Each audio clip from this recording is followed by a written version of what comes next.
What's going on, YouTube world? Hey guys, I'm standing here with Steve from D3 Off-Road, and I'm super excited about this.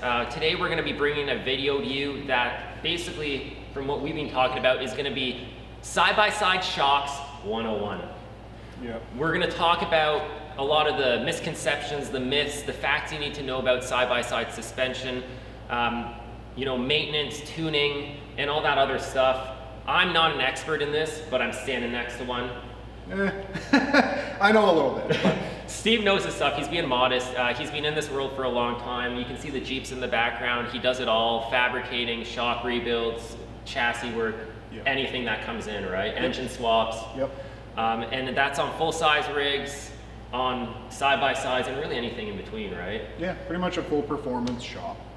So he is the guy that can tell us about how these shocks work, what we need to look out for, and kind of what you need to know, even just the basics of tuning the suspension on your machine right now, or when to get your shocks rebuilt, when to know they're showing you signs of issues. And I think that there's a huge issue in the side-by-side and ATV community, and that's the fact that a ton of people never ever even think about shocks, or the fact that they're wear items and they need to be serviced and there's oil in them and there's gas in them and they don't last forever, right? Yeah. So service them, setting them up, basic setups, tuning, adding a bunch of weight and having to change them so they still work, all those things. Yeah, there's so much to cover. Maybe Steve can go in and tell us, to start off, what are some of the most common things you see in the side-by-side world? Because you own 2 KRXs, you see a lot of Razors, you see Mavericks, you see pretty much everything that's out there, right? Yeah. There's not many shock rebuilders in our area, so the reality is if you're looking for somebody reputable to work on your stuff, you only have a few choices, and Steve is one of them.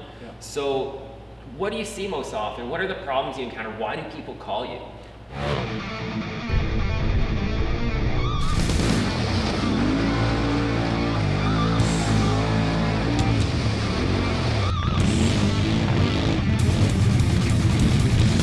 The biggest thing I would see would be, oh, my side-by-side has lost ride height. It's sagged out, it's settled, I need new springs.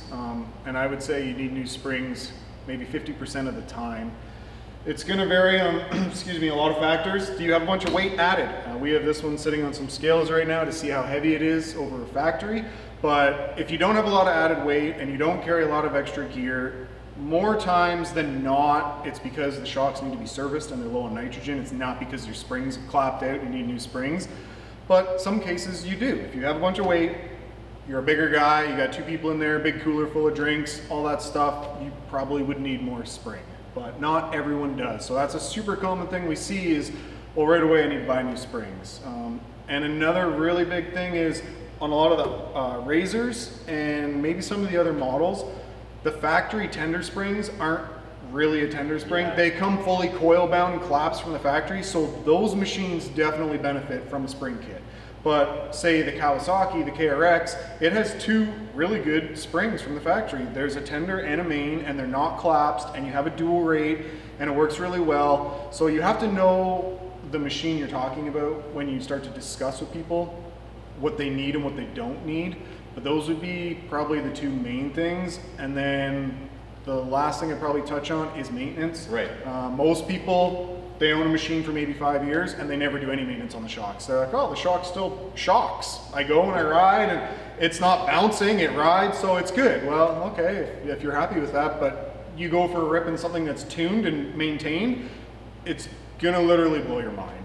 When you get in a rig that I've tuned, if you go back to back, going like something bone stock and something with springs and valving, it's hard to go back. Yeah. You kind of, you're like, oh, I love it. It's like riding on a cloud. It makes your day more enjoyable. And not only that, it helps everything last a little bit longer on the chassis. If your ball joints aren't taking so much of a force because the tire can move easier and the A-arms and everything's just floating better, it's just easier on the car or side-by-side, whatever you want to call it. That's a good point. Not something I really thought about too. And one thing I usually tell people when we're having this discussion, whether it's on the trail or online, is, and I mentioned it to you, shocks are one of those things that degrade slowly over time usually.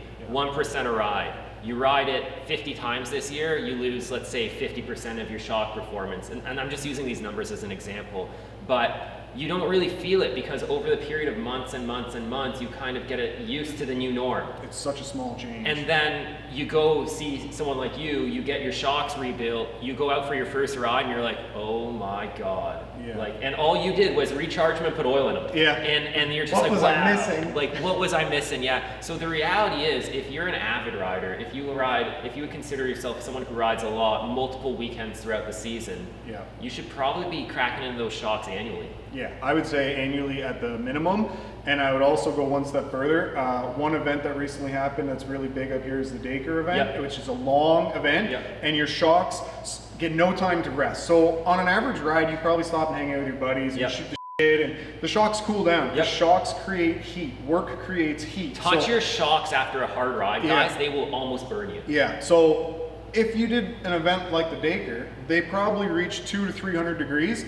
In my personal opinion as a shock guy, those shocks are cooked. Yeah, you like- have to rebuild them now because they went for 20 hours Yeah. of non-stop Yeah. abuse and they had no breaks because Yeah. you didn't stop to hang out Exactly. and have a drink. You just rode. So they had no cool down periods. If you open those up, the oil is probably smoked. So if you're racing, if you're doing events like that and you're not taking breaks like every hour to just hang out with your Yeah. friends and let things relax, you're gonna have to service them more often. So it comes down to that too. Or if you're mostly like a rail trail rider, it's just pretty smooth and it's just a little bit of bumps on it, those shocks might last you 2-3 years. They're not getting much heat. Yep. So you have to take that into consideration on what you do with your rig. If you're a big jumper and you're a big long endurance and all that stuff, do it more often. Yeah, that makes sense. It's similar to like, you know, if you're riding on asphalt and commuting in your side-by-side, you could probably run an air filter all season. Oh, yeah. If you're hitting, you know, something super dusty and you're in West Virginia for 3 days and you're riding at the back of the pack, You need one every day. you literally need to clean it almost every day, but definitely after your 3-day trip, right? Yes, yes. And you kind of, what I do in my head is, and I'm sure lots of you guys do this, I know you probably do it, is you kind of keep an abuse tally. So, you know, you just rebuilt your machine, everything's fresh, and as you hit trails, as you do obstacles, you know how hard you pushed your machine. Yeah. You know you're causing wear and tear. You kind of have to keep this balance sheet in your head as to, okay, Yeah. and this ride definitely took a toll on the machine. Yeah. I'm gonna need to think about addressing this. Yeah. Yeah. Yeah. So- you never know what the trail conditions are like, right? Right, So- or what you're feeling to do that day, right? Yeah, You get yeah. a little bit of whiskey throttle and things can change. Yep. So let's dig into this. We're gonna go over some more pointers. We're gonna pull the shocks off this machine. Like he said, it's on the scales right now. I'll show you that. These machines weigh about 16 to 1,700 pounds stock. Yep. Ours is weighing in at, you said 2,300, Yep. sitting like it is with a half tank of fuel on these 32s. So quite a bit more weight, right? And like you add the cage, you add the bumpers, you add that big winch up front, it's gonna impact the dynamics of the suspension.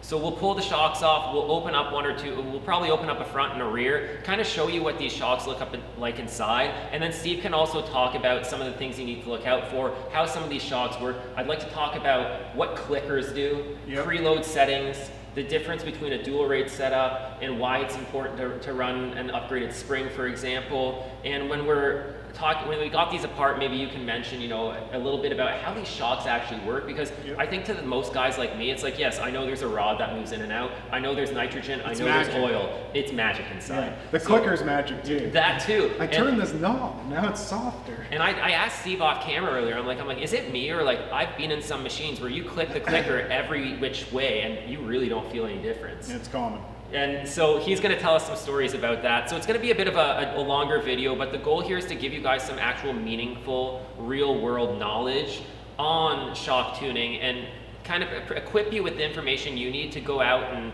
assess whether you need some work done, or at least know how to approach a shock builder or a tuner and ask them the right questions. Yeah. Find one local to you or bring them here and build a relationship with your tuner. Yeah. You guys need to discuss.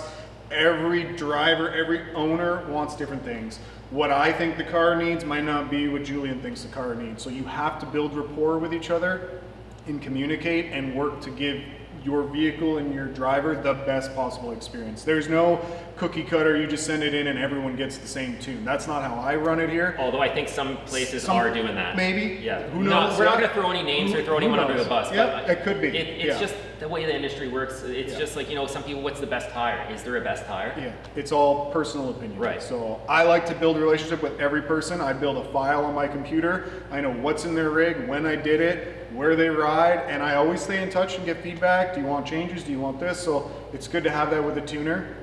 I was telling him before we met, I consider my shop kind of like people who get tattoos. You build a relationship with your tattoo artist because they're artistic and they can express the art that you want in a way that you like with them, and you build rapport. And my shop is very similar to that. My builds have a specific style, and I have a style in the way I build things, and it's not for everyone, and that's fine. You need to find people that you like and work with them and build relationships with them. Yeah, well said. So before we dive into the stuff, I just want to say Steve has a YouTube channel, right? Shout that out. Yep, D3 Off-Road. And he goes over a bunch of this stuff, some of his fab work. So if you want some info on Steve and a bit more background maybe, check out that. Check him out on Facebook. Check him out on Instagram. Yep. I'll post all the info in the video here about his website and how you can find him, as well as his contact info. The best place to get info on anything you do is probably your website. You keep that updated, right? Yeah, website or Instagram. I don't post much on Facebook nowadays, but yeah, everything's on the website. You can email me, D3 Off-Road. And they can mail you or ship you their shocks too. Like, you don't have to come in person, right? That's common. A lot of people just ship their shocks in, and then I'll do everything and I'll ship them back. Cool. So let's dive in. Let's get these shocks off, and then we'll pick up from there. So you just pulled the cap off there. We're getting into this right away, and look at this. So these were rebuilt about 500K ago by someone else. There's oil leaking out of them, and it went Out of the center of the Schrader, so the core is no good. It's not holding, and the IFP is no good because the oil has came from the other side and got into the gas, and it's coming out. So I know when we did this, the last guy struggled charging these shocks properly. He was having trouble getting them to charge, like get the nitrogen in them. So once again, I'm going to say stuff, and I'm not a professional shock builder, so maybe you'll have to kind of explain to people what I'm talking about so I don't sound like a complete dummy. But so what's in it pressure-wise? What should be in it? It's up to each shock tuner. He says he likes to run a little more in these shocks, he said, than they call for. But so everyone does it differently. Fox will probably say like 100 to 125 pounds. I could have sworn he said something around 200 to me. But So that's what a lot of people run is 200. Okay, so there's 250 PSI in these shocks, so they're not really leaking, are they? No, this one hasn't. Well, it hasn't lost nitrogen, but the IFP is probably blown. So the What's oil, that mean? So there's a piston in this reservoir up in here that keeps this nitrogen gas on this side and the oil for the shock on the other side. So they've mixed? Yeah, so if you're getting oil coming out of the valve here, that means that the O-ring on that has probably burped some oil past. And if oil has gotten to this side, then some gas has gotten into that side as well, usually. Whoa, that was a good one. Yeah, they're not supposed to do that. What I'm thinking is happening is you're saying these are aftermarket cups or caps or whatever. They probably don't have a quality valve core in them, so when the shock rebounds, it actually sucks the core in, allowing a little bit of the nitrogen. So we've damaged essentially a $1, like a 50-cent core is causing an issue at this point? Yeah, because the good cores are like $8. Yeah. So we'll see. So we'll be replacing those. Yeah, if they're the cheap ones. I'm guessing. I got to take them out and look at them. That's my guess is what's going on here. That one's got 260 in it, you said? Yeah. These were only rebuilt about, I'd guess, about 500 kilometers on them. Okay. Maybe, definitely under 750. The rears, however, have a little bit more, and I'm interested to see what we find with those. Bunch of nasty gray foamy oil came out of this one, so. Oh, nice. That tells Always me. a good sign. That tells me not good things. I didn't come here looking for good news, man. I came here looking for good results. Yeah. We'll make things better. Well, I hope we don't make them worse. That's what I'm working on. Every beginner's got an LS. LSs make the world a better place, don't they? Are you an LS fan? Yeah. Yeah. They're just simple. Yeah, they are. Simple, cheap horsepower. I put an LS in everything, and then I put Holly on everything, so it's all touchscreen Holly dash. Nice. Oh, cool. Live tuning has a wideband to tell the fuel tables what to do. And it's just simple. This is reliable power for the guys off road. The TJs are a really popular chassis now, aren't they? They always have been. Yeah. They're like the OG. Yeah. The good. Everyone likes them. I'm personally a JK lover, so 2007 to 2017, but This year and last year, for some reason, it's been all TJs. All the years of my business before, never had a TJ in here. Really, It's all TJs? JKs. TJs are the Jeep I wanted as a kid but couldn't afford because they were new back then, right? So I think maybe as we're all growing up, that nostalgia's coming back and people are getting the Jeeps they wanted, right? Steve, you do a lot of cages, don't you? You've built some sweet cages for the KRX. You know what? It seems like somehow you've developed this, like all the KRX guys really like coming to you, don't Came to they? me for the cage. I got a nice style. I like my style. I don't know. The KRX guys like your style? Yeah. Seems that way. Yeah, I've got a jig so I can build the Cowie cages without the machine. Cool. It's beautiful.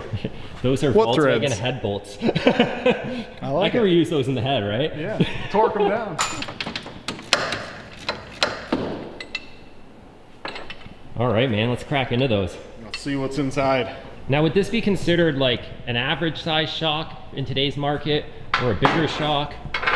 Because it's a 2.5 body on the front, 3.3-inch shock body on the rear on these, right? This is a turbo. Yeah, it's pretty much the same as what's on the market today. Cool. So the Yeah. KRXs will run a similar setup, They're 2.5, 2.5. 2.5, 2.5, and then Yeah. stuff like the 900Ss or the 1000 XPs will run a slightly smaller shock. Some still run a 2 in the front, the little like Walker Evans Yeah, and stuff. Walker Evans, yep. Yeah, but a 2.5-inch internal bypass shock is actually a 2-inch shock inside.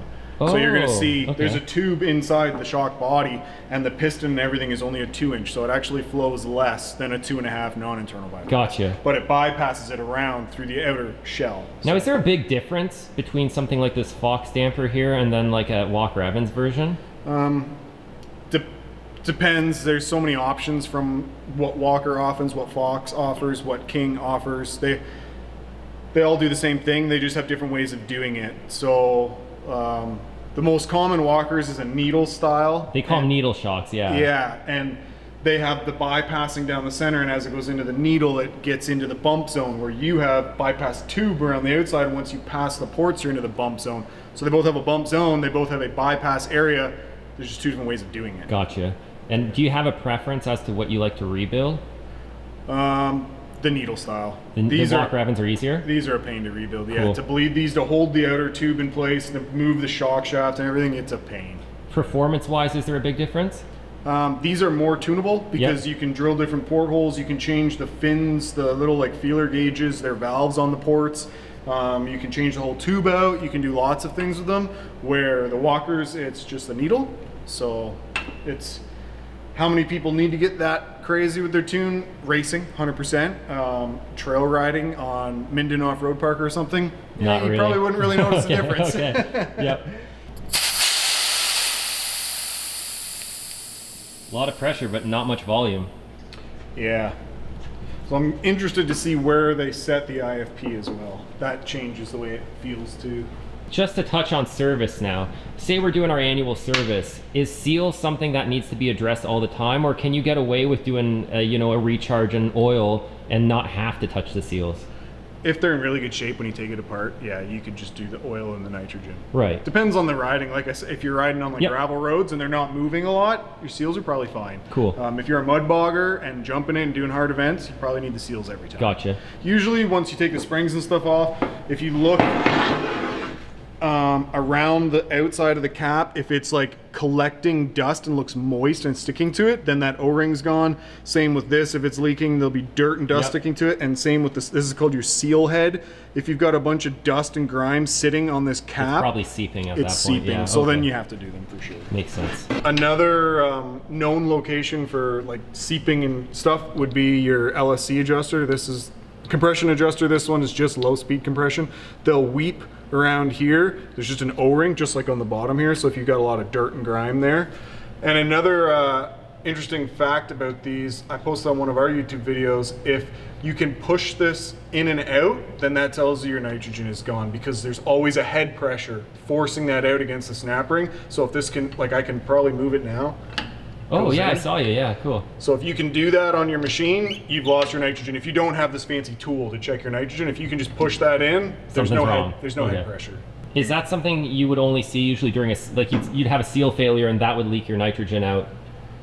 So your nitrogen can leak around the O-ring or out of the Schrader core or out of the Schrader valve if you have Schrader valves. On the KRX, it's literally a torque screw. Well, I can show you. I've got some sitting on the bench here. These little torque screws and that O-ring. That's all that holds your nitrogen in on the Cowie Fox shocks. And then some of the other shocks use a pellet. I don't have a pellet, but they go underneath this, and you use a needle to pierce them. The pellet can also leak over time. So if you have a Schrader valve, the core can leak, or the threads around the core can leak. If you've got a pellet, the pellet can leak. If you've got the screw can leak. And out of all the options out there, the screw is the worst for leaking. Okay. Literally brand new, my buddy Jeff, brand new KRX 2024, pulled it in, undid the screw to do valving, because I have a really nice tune for the cow. He just went, and like the tiniest bit of nitrogen came out. Brand new Fox shocks, never been ridden. So that goes to say, you had mentioned earlier even, you know, like you got to remember these shocks, they're selling tons of these. There's tons of machines running them. It's a growing market. These are assembly line assembled components. This isn't like a small shop putting out shocks like Fox may have been 50 years ago. This is a huge operation, and with that comes quality control and the fact that once in a while you will run into a lemon. Someone misses something, it slips by, and you get a shock out of the box that's not working correctly. And I think a lot of people on a new machine might not even notice that right away. Yeah, I've seen it where they use different oil per shock on the same machine. Brand new, 50 kilometers on the machine. You open it up, some has JM92, some has blue. Because they came out of a different batch or something, right? Whatever. Yeah. If they ran out of oil that day on the factory, like, oh, we got to meet the quota. Let's put the red oil in. Like, it's just life. It's not to throw blame at anyone. Yeah. It's just a reality. It's just like getting a regular Ford truck and then you got to go in for warranty because something's not right.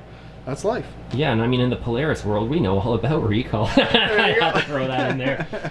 They all break down. They all have issues. The more you create, the more opportunity you open for issues. And that's to talk about that recall issue, too. People are always like, oh, Polaris has the most recalls. On paper, Polaris is still selling the most units. And people sometimes say, oh, Polaris had 1,000 recalls. They don't factor in the total units sold. Machines. Yeah. So I think sometimes you have to kind of keep more of an open eye to that stuff.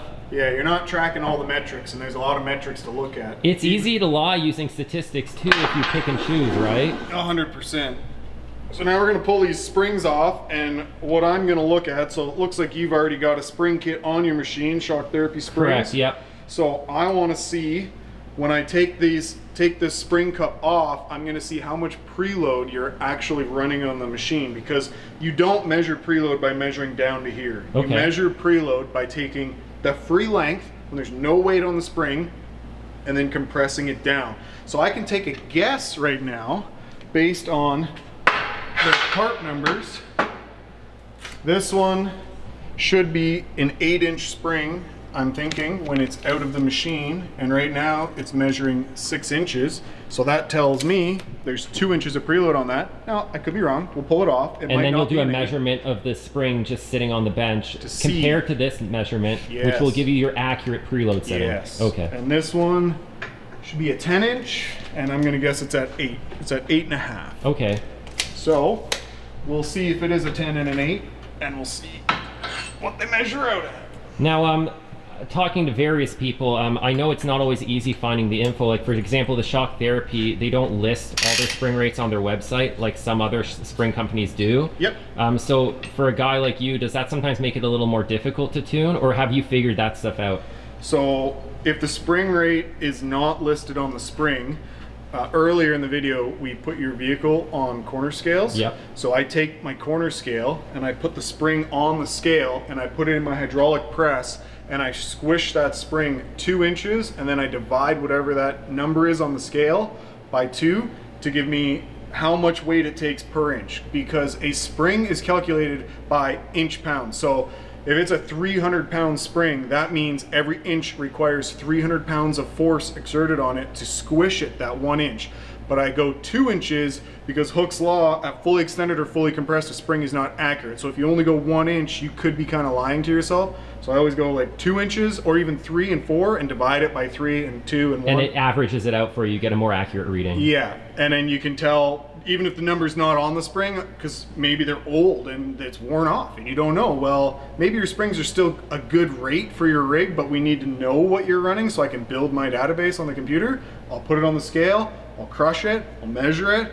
It's a 200-pound spring and it's a 10-inch long spring. And all springs are rated the same for linear springs. Some companies are selling progressive rate, where the coils change the winding. A company I see a lot of that would be Zebros on the Polaris world. Their tenders and their mains have like changing the coil spacing and stuff.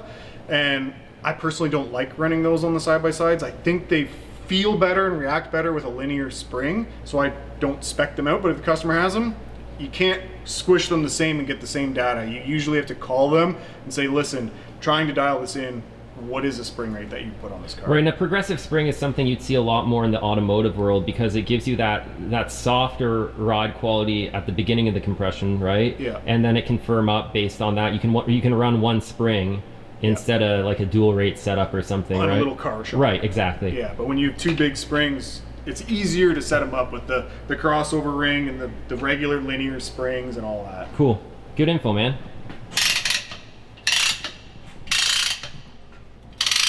Now you need some specialized tools to take apart some of these bigger shocks now, don't you? Yes, especially the internal bypass shocks. The seal head has special tools on it. A good coil spring compressor is handy. So if somebody likes to do their own work, it's not just as you can't necessarily just throw this on the bench and tear it apart unless you have some specialized tooling, correct? Yeah, on these shocks, 100%. Okay. If it's a different side-by-side that isn't internal bypass, you can get them apart with some pretty basic hand Oh, tools. cool. That's good to know. And then one level above this shock, which is even more specialized, would be the live valve. Yep. As soon as you unplug them from the side-by-side, you need a tool to be able to charge them up to open the bridge so that you can get them apart. Do you have the ability to do the live valve stuff here? Oh yeah. Cool. Yep. I got everything here. So if this was a Walker Evans, just for comparison's sake, you may be able to take it apart at home because it's not internal bypass, right? Yes. Yeah, okay, cool. Or if you want to spend the money on the tools. Yeah, man, all the power to you. I mean, I know a lot of people, they don't have an issue spending the money on the tooling. They like to do stuff themselves. They like to learn it, right? Yeah, exactly. But I think in the reality, when it comes to like the shock game and setting it all up, there's certain things that sometimes are just better off left to somebody that does them every day, right? Oh, cool. So our cap's off. So now you're gonna see how much. Oh, you got a lot of. I got a lot of preload on there. Okay. So Oh. imagine this cap was still sitting Yep. on there, and your spring was down here. You have like 4 or 5 Okay. inches. So segue a little bit to my 4 riding or 5 world. inches. I wish, man. My wife wishes. So would that possibly be why I feel my front end is trying to lift a lot more than it should be? You get 4 1/4. 4 1/4 inches of preload? Yeah. So I can't do math really good in my head, so we're gonna use basic numbers because I have a basic brain. Okay. Okay. As do most of our viewers. We're gonna go with 100 pounds. We're gonna say it's Yep. 100 pounds. I don't care what it really is.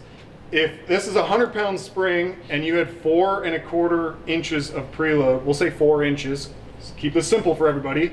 That means when your shock is fully extended and your tires are on the limit straps at full droop, that thing is still exerting 400 pounds of force outwards on it because it's got preload of 4 inches. Now, I like to run a preload of around 1 to 1.5 inches in the front of a car. So if it was the same spring rates, which you can't do, but for the number's sake, you would have only 100 to 150 pounds of force at full extension. So if you're saying the car really wants to unload and stuff on hills, well, you're taking a car that weighs 1,000 pounds on flat ground on the front end and then putting it on a hill, so the 1,000 pounds is no longer acting on the shocks, and they have 400 pounds at full extension. So now compress that a couple more inches to ride height, say another 3 inches, now you're at 800 pounds of force, and then you take a bit of the weight off to go on the hill. Well, that 800 pounds is just going to try and shove that shock all It's the like way a down. pogo stick, essentially. Yeah, versus having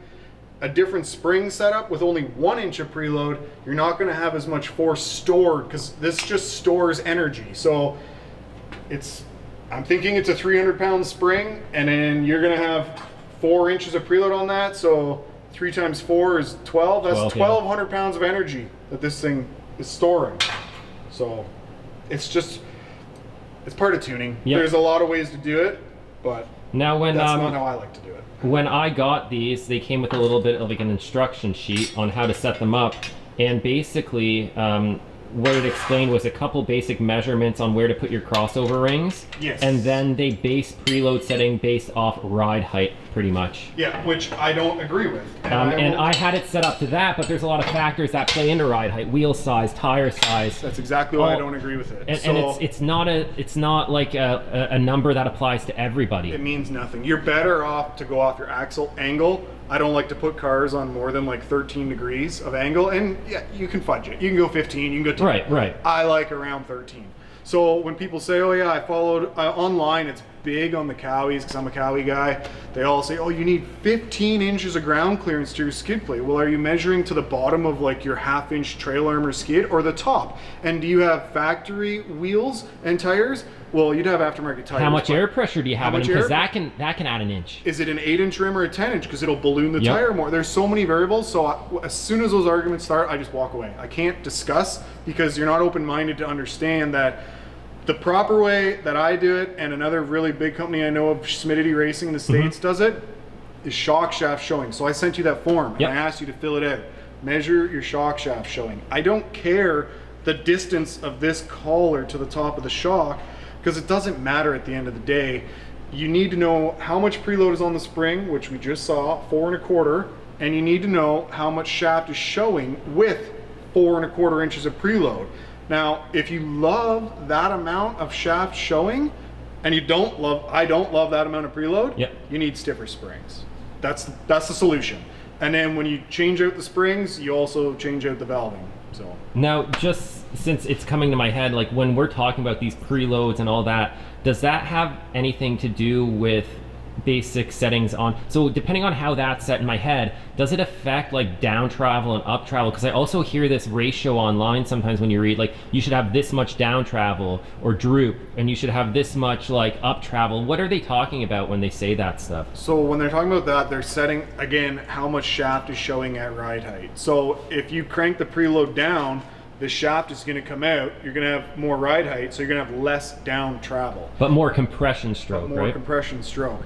Now, there are instances where that could be beneficial, but not very many. So people probably mostly in like the mud scene would like that because they don't really care about down travel. They want the A-arms jacked right up to get through the mud.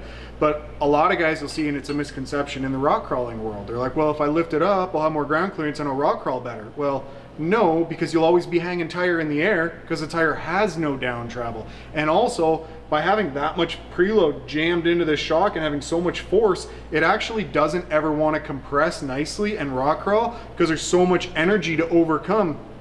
Every inch more that this needs, another 300 pounds of force. And if the way the ground is laying and you're going on a hill and your weight transfer is on the back tire, you don't have the 300 pounds in the front, you'll never compress that shock. It's just going to lift up and tip it that much more. So there's so many things to consider, and you need to discuss with your shock tuner what you're trying to do, and he needs to sit down and look at your springs, look at your valving, look at your shaft showing. There's a lot. So, dude, that's really cool because in my head now you're telling me these things and I'm thinking the trail scenarios about where I've been in my machine and I'm thinking, why did it do this? Why didn't it do this? And I know there's a bunch of you guys watching now that are actually paying attention, thinking the same thing, like, oh, maybe that's why my machine is, lifting front wheels. And I'm thinking right now, based on what you told me, it's like my shocks were set wrong for what I want to do. I haven't even looked inside them, and I can tell you the springs are wrong. Yeah, so It won't ride. And you think it rides, you told me it rides good when you came in here. I could blow your mind from what I've can't seen. wait, man. And I haven't even been inside. I can't wait, man. Let's get inside.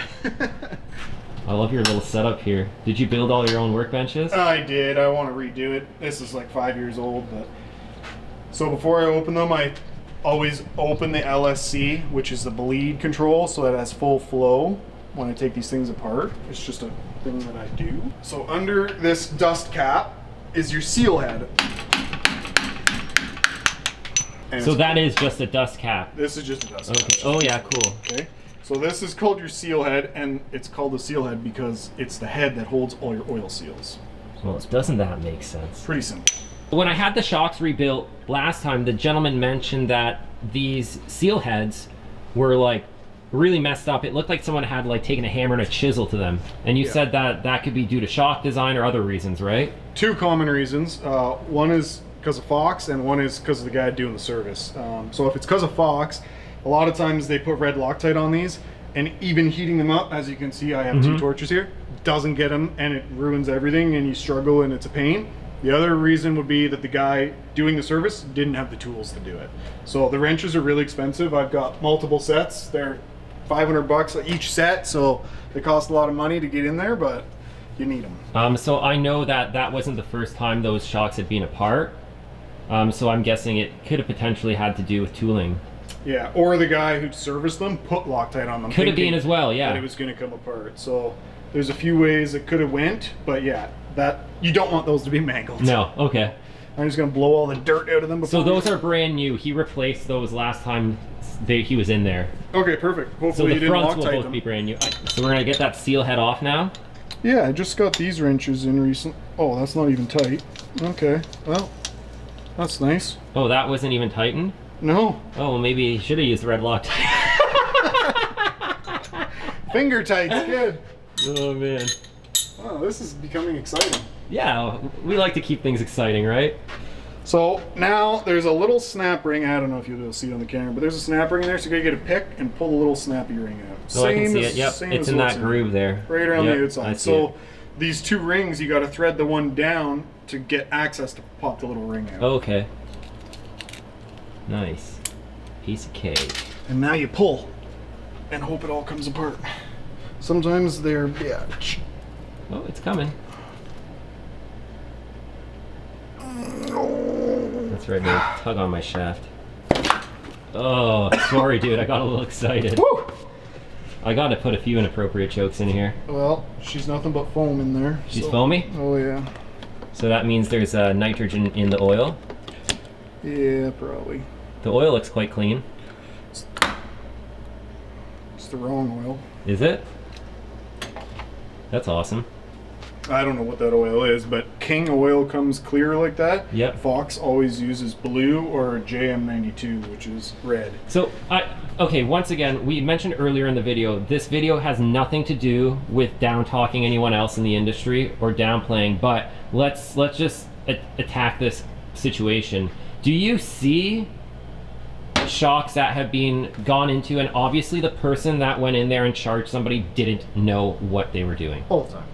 And it's not a hit at anyone specific, just generalized. Is this something you deal with? Are these people causing damage? Are they, No, what's it doesn't, going on? It doesn't damage a shock. It's just It damaged my bank account, I'll tell you that. Yeah, you feel bad that you went somewhere and trusted that you were going to get a better ride quality or whatever you were after when you went to that shock place, and then someone like myself opens up and goes, "Huh, That's wrong. that's no good. Like, Yeah. look at all that foam in there. When you open up a shock, it shouldn't be foaming like Is that beer? Yeah, for the amount of kilometers now. That's not to say you didn't just come out of the Daker or a crazy event and you beat the crap out of These have not, for a fact, I'll tell you, right? Yeah, so then I would expect that, but like we talked about earlier, these are my least favorite shock to do, and they take the most time because trying to bleed them with this freaking tube in there So is this the internal bypass you were talking about? Are those valves, like valves, shims or whatever you call them on the side? Yeah. So we can talk about this, but yeah, as you try and put all this back together, you have to get all the air out of that oil when you assemble it before you charge it, and it's a pain on these because you saw I just pulled this out. So this is just like floating in there, but you need to cycle the shock up and down and keep this in there. So it's just, it's a So really... the last gentleman that did them, I was there, and basically he filled them up with oil, put them back together, and charged them. Yeah, that's wrong. You don't do that. On any shock, not even a bypass, like every shock. You need to cycle the IFP and you need to get all the air out of there, and then you also need to cycle the piston, and I even take it a step further. So you see how these are all your valving shims? Yep. That's your rebound. So when this pulls, Is that called the shim stack? Yeah. Okay, that's what. when the okay. shock pulls down, this shim stack bends up, Okay. and it lets the oil come out through the top. And when you compress it, there's another, if I move this, shim stack here on the bottom side. Right. So when you put this together, you can see these shims are tight against this piston. Well, there's ports underneath these shims. Those ports, what do you think's inside them? Air. Oh, air. Okay, so that's what you're bleeding out. You gotta get rid of that. You have to get rid of it. And the only way to get rid of it when you're putting these together is to take a soft blow hammer and smack the end of the shock to knock jar that it, air out. to get them to pop open. If the guy just goes, have a nice day, he just put air in your shock and you haven't even gone riding yet. He didn't bleed the piston. He might have done the IFP side, but he still hasn't done the piston side. So these are all like tiny little details that's how you know you're going to someone who's done it enough times and seen, oh, I rebuilt that shock 100 kilometers ago and it's already foaming. Why? Like, always ask why, and look to yourself of what could you have done, and then speak to peers in the industry who are generous and kind enough to educate you and not egotistic to say you don't know what you're doing and walk away. And some companies are that way, but I have built relationships with a lot of good shock tuners, and they will tell you things just Information sharing. You Why guys are not? growing and building Why not? off each other, right? If Yeah. you see an issue and you're constantly having it, why wouldn't you talk to someone else? You might be able to help them with a different issue they're having, like right? Exactly.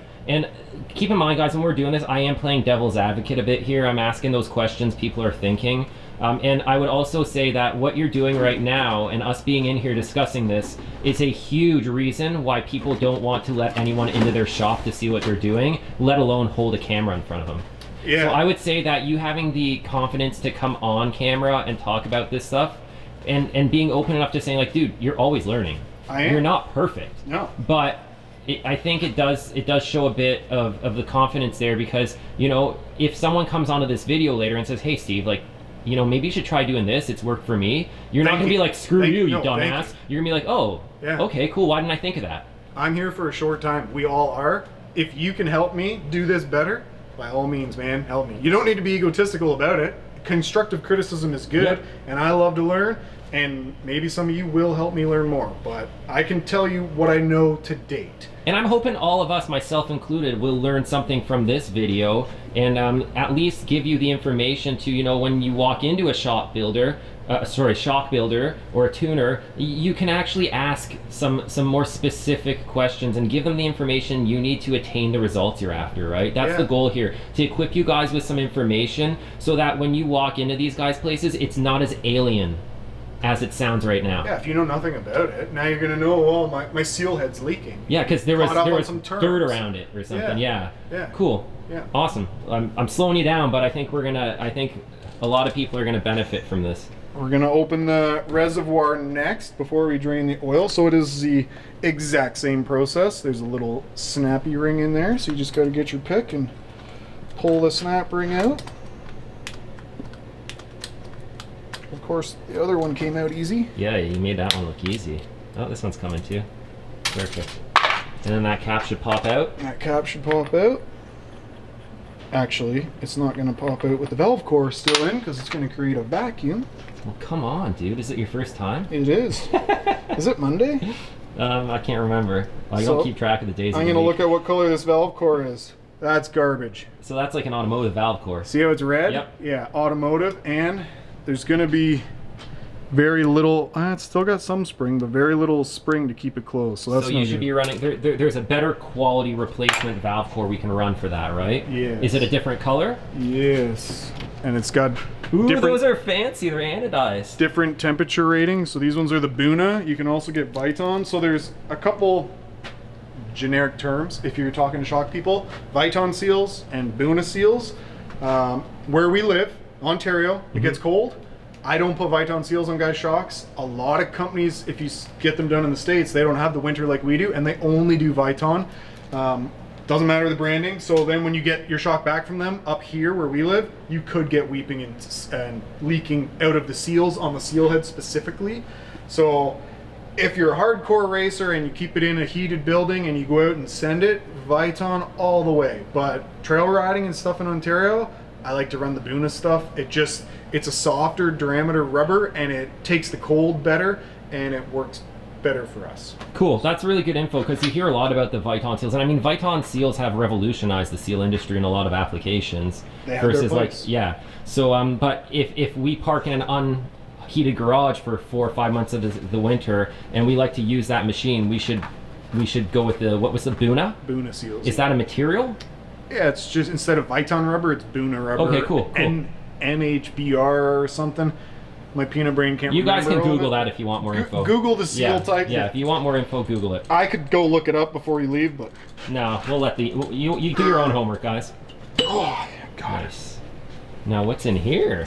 that's your IFP, Which means? internal floating piston. Cool. So that separates the gas from the oil. Oh, so the gas is on the other side of that piston, correct? No, this side Oh, it's on because the Schrader valve was here, Yeah. so there should be no oil in there. should be. There There can should be be? a little, A little? bit Okay. from assembly. Right. That's not an alarming amount. Okay. Is that more than there should be? But it can be for something that was Sorry if just I'm drilling serviced, you with like, questions. If they're stupid, just be like, that doesn't matter. It's not a horrible amount. I've seen it where like there's shot glasses, multiple shot glasses full. Okay. You can't even see the piston. That's not horrible.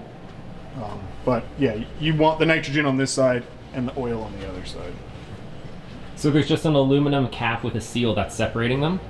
Yep, Yeah. it's a piston. We're gonna pull that out. too. Cool. So we're gonna dump this oil out now. Now, if this shock was really, really used, like we're talking 4 or 5 years, never changed, would that oil be black probably? Yeah, it would be. That oil was clean, Yeah. but it's not Fox oil, so I don't know what it was from or what it was spec'd Is the for. oil that you use very important in this? Yes and no. So in the side-by-side world, because it's on like A-arms and stuff, they have a really high motion ratio. So for the amount, someone else is here. Oh, male. For the amount the tire moves to the shock movement, it is known to build a lot more heat. So I like to run JM92 in the side-by-side stuff, but in like the Jeeps and other vehicles that have different motion ratios, I'll run the Blue Fox or the King, which is a clear oil, like what you just dumped Yep. out. But without knowing what he put in there, I'm just gonna put what I know in there. Gotcha. So we have a base.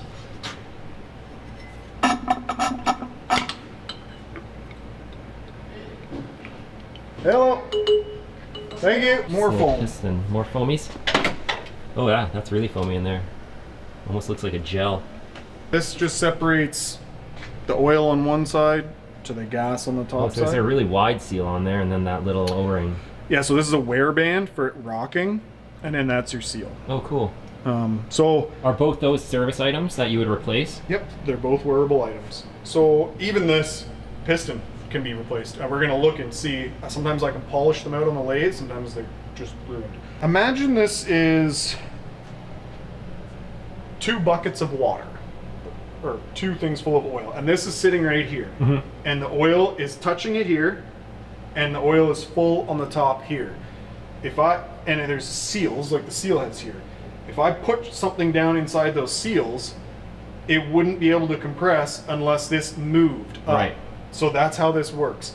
As your shaft goes in, this shaft, the volume, so pi r squared times the length, takes up space in here.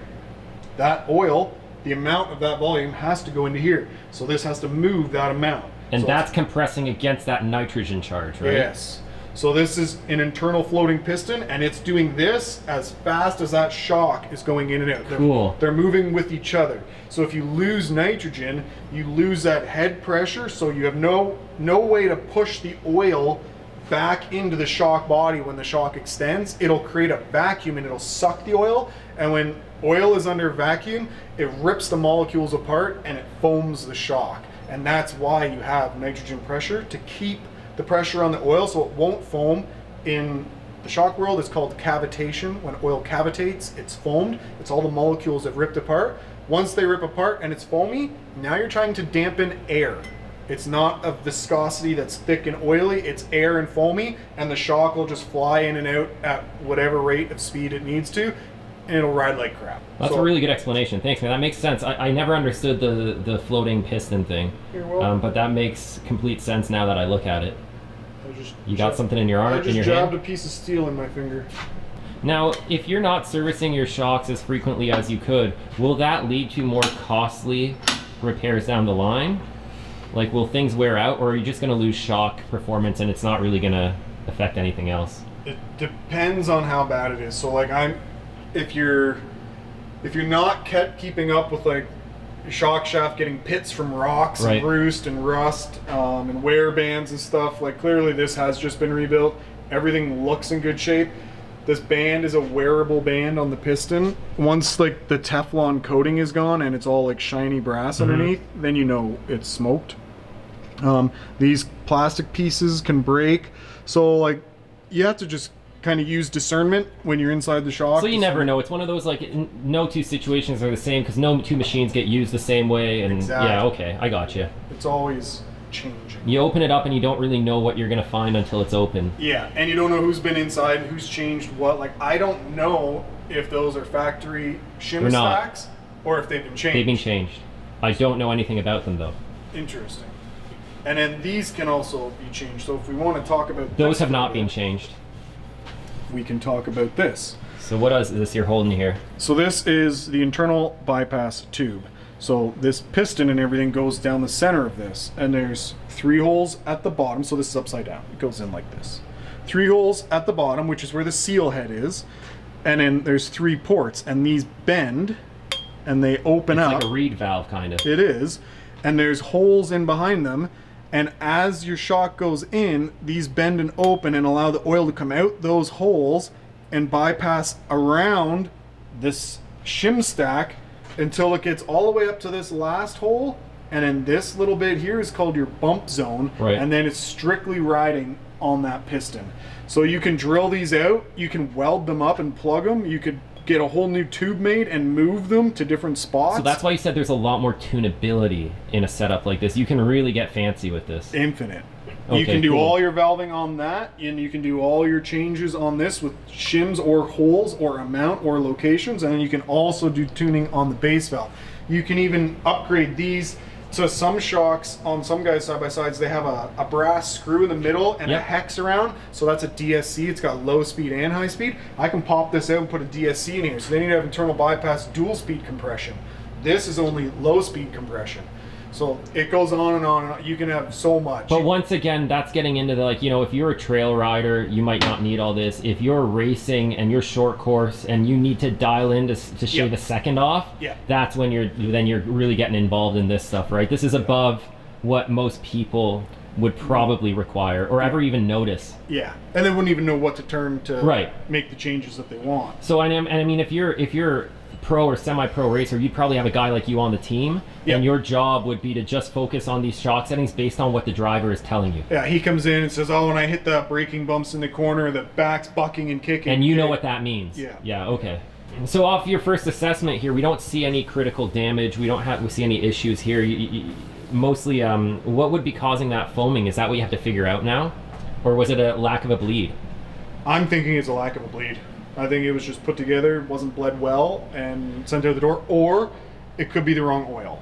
Right, so a I mix don't of those know. two things. I don't know what the oil is. So you're and going to bleed them correctly, you're going to put the proper oil in them, and we're Yeah. going to hope that solves that issue. Yeah, but now we're going to take this all apart and look at your seals. Even though it's brand new, I'm still going to look. Yep. And I'm going to measure all of your shims and see what is in it. Yep. So that if you decide you want to make changes down the road, that you can. And I just And noticed would you keep that stuff on file? Yeah. Was it cracked? Rebound's cracked, and I don't stock those. That's okay. We can order them, right? Yeah. Overnight You parts can from Japan. You can get them billet aluminum. Upgrade. It's better, right? Yeah. So this is called your top out spring. I guess we could talk about that. When this shock comes down and pulls in the tire, this compresses all the way until these 2 pieces hit, and clearly yours have been hitting a lot and it's cracked. Now you might ask yourself, why would that happen? Well, I was going to ask myself I that. would wonder. So there's 3 possible reasons: big heavy tires and A-arms, no limit straps, or crazy amounts of preload, and the limit straps maybe not set right where they should be. So all of those I'm going things to to be say a lot of considered. those factors could come in. Big, heavy wheels and tires with heavy A-arms, check. Limit straps potentially not set correctly, probably check. Maybe. And Or maybe it happened before you had limit straps. We don't know. It could We don't have. know how old it is. Yeah, so now the question here is, I know you told me earlier you stock a lot of this stuff. How's availability for parts like this? Usually pretty good? Yeah, if I don't have it, it's usually a couple days. Cool. Yeah. Now, the one question a lot of people have in an economy like this is costs, right? Why don't we dive into that really quickly? Now, I know you can't do a blanket statement because every single shock is different, every manufacturer is different, what you need done is different, but generally speaking, if someone comes in here and their shocks just need a recharge and an oil change, is that something that's expensive to do?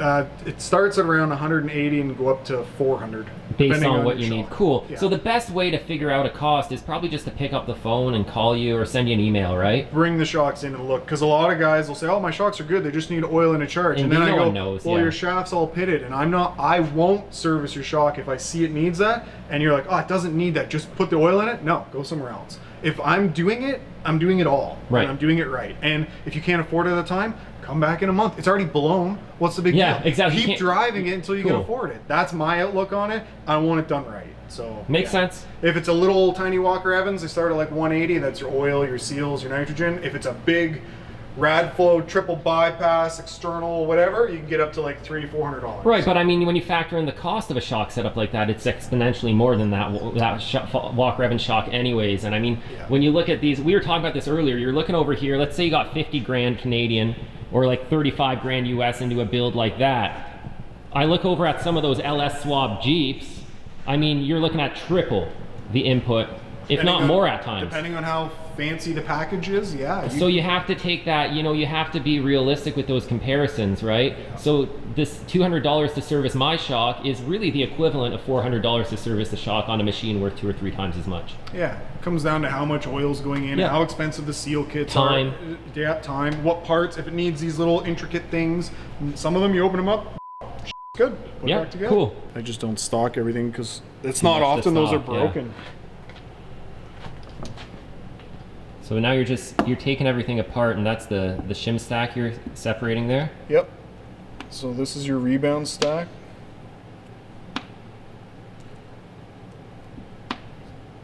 So these were replaced a few years back. That's all the pieces.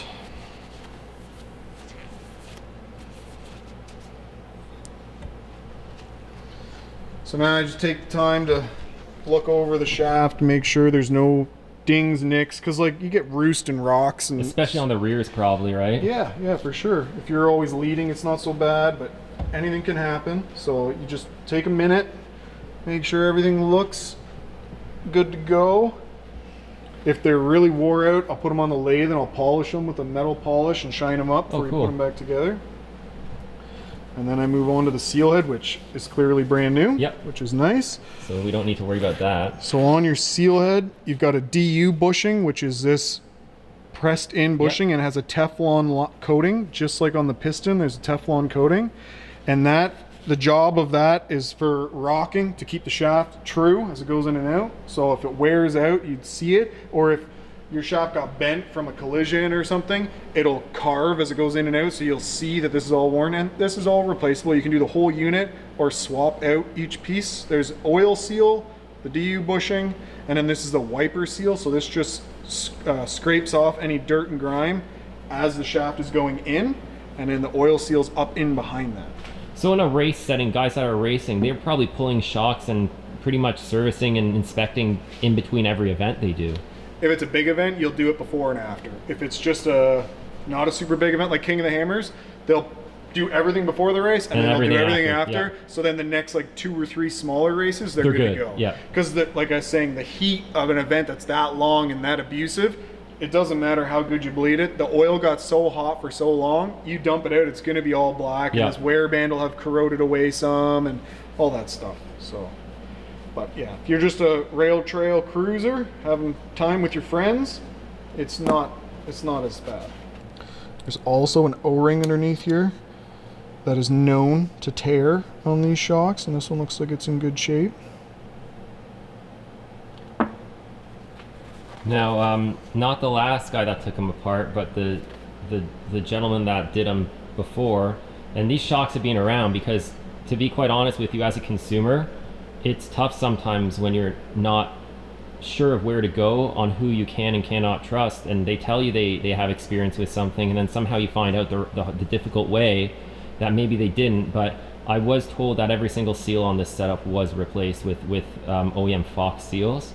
So Yeah. judging by what you're saying, the seals do look good, so that's likely true. Yeah, yeah. And this would have came as probably a complete assembly. Yeah, it was. from I Fox. remember. Yep. So that's all brand new O-rings and seals. You've got a couple kilometers on them. Cool. It's good to go. And I didn't see any weeping or anything on any of the shocks, so I believe that Awesome. it was done. Yeah. The backs, we'll see, because you said The they backs, haven't I'm been a little redone. more questionable. They were taken apart not by the previous guy. He just did the fronts. Yeah. And when he took those apart, they were undercharged severely, and there were some issues with those. I can't really recall everything. I'll probably butcher it anyways. But I'm interested to see what's going on with the backs. Something feels off with them. I can tell you without even measuring these, you got crazy compression stack in there. They're thick. I'm going to say it's either a 15 or a 20. 15. So you're 15 on the whole stack. So when I say 15, this is measuring in thousandths of an inch. Yep. So 15 thou? 15 thou on the whole stack. Pretty much, some cases you'll get up to 20 thou, but it ranges from 6 to 15. So if your whole stack's 15s, that's like as stiff as the thing could possibly be. So I'm riding 90% of the time. I'm riding either max soft, or I'm riding like 3-4 clicks up on the front, or like 5 clicks up on the front and like 2 in the rear. So almost max soft. Yeah. Will you be changing that shim stack for me? Based on what we do is we do like moderate trail riding, like not super high speeds. Once in a while we throw a little in there, but my machine's set up for rock crawling, hill climbs, technical stuff, off camber situations. Yeah. I like to ride the loose setup. I like it to be soft and plush on the trail. Yeah. Is there a way that do you feel we're gonna need to switch up some of these shims? I can. Yeah, I'd like you to do I'm not- whatever you think would that's- do best for what I'm asking for. Yes, that is the one thing I can't teach people or show people via YouTube, is how to spec out your shims and what for your vehicle Yeah. without talking to you and measuring everything you have. So for that, I'll just do what I think, Yeah. and then we'll just show it going back together. Cool. Yeah. We're not gonna bore you guys with the step-by-step of the breakdown and the rebuild. This video isn't to teach you how to rebuild a shock. It's to give you some background knowledge on how these shocks function and how they're made up. I do recommend taking your shocks to a shock builder. You guys know that I like doing almost everything myself, but I've learned over the years that there's certain things that sometimes you're just better off taking them to somebody that specializes in what they do. Yeah. Oh, I did bring this down so we could talk about Oh, I know. this I was as wondering well. what that was. Yeah. So this is a jacked up DSC. It's been mangled, so I just keep it for parts and explaining. So this is the little set screw in the middle, and then it's got the big wrench on the outside. So the big wrench is your high speed adjusting, and the little screw is your low speed. Now your shocks It's only just a have low flicker. speed. Yeah. So the low speed goes down this hole in the middle. There's a screw in there, and it's metering. It goes through that hole, and I don't Is know. that tapered bolt you were talking about to me earlier? Yeah, I can't really see unless I take it all apart. Okay. Goes in that hole around this piston that's got valving on it and out the side here. So it's just like free bleed. It allows it to bypass this piston in and out of the resi, and that's all yours has. And then this style, the DSC, it has the high speed, which is putting preload on this spring, because once the oil reaches a speed that's so fast it can't all fit in that hole, it forces it through this piston and it pops off on this spring around. And it bypasses? It goes through the piston instead of bypassing through the hole. Oh, okay. So it goes through the piston, but you can add more or remove some of the preload on that to make it softer or stiffer, where yours it's just assembled and there's no spring. So it is what it is. Yeah, you can only do what's in the hole, but you can take them apart and change the shims, but you can't change it on the fly. So if you really got into shocks and you want more tunability on your vehicle, you can swap this into those shocks. They fit, they're all Fox, they're all the same. Pull a snap ring, slide it in, and then you've got both. Cool. These are like $200 or $300 each, so you have $1,000 to do your 4 shocks just to have one more adjustment on it, Which most people really don't need. You don't need Yeah, okay. But I wanted to show you it. Cool. And then on the rebound, it's called a pop off. So this is when the oil comes back into the shock. It's spring loaded and it just pops off, cool. because you need the oil to come back as fast as possible so it doesn't create that negative pressure. So it only has the preload on the compression. If someone said that there's rebound adjustment, would that be the return flow?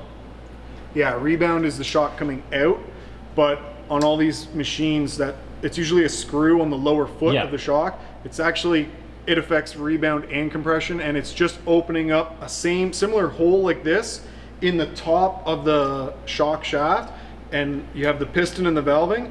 That screw's going down and the oil goes through the shaft and around your valving to give you a bit of free bleed. So more like body roll and stuff, like slow shock movement speeds is what that's going to affect. And then once it moves too quick, the oil can't all fit in there, it forces it to go through all the valving. Got some different size pistons here to just show.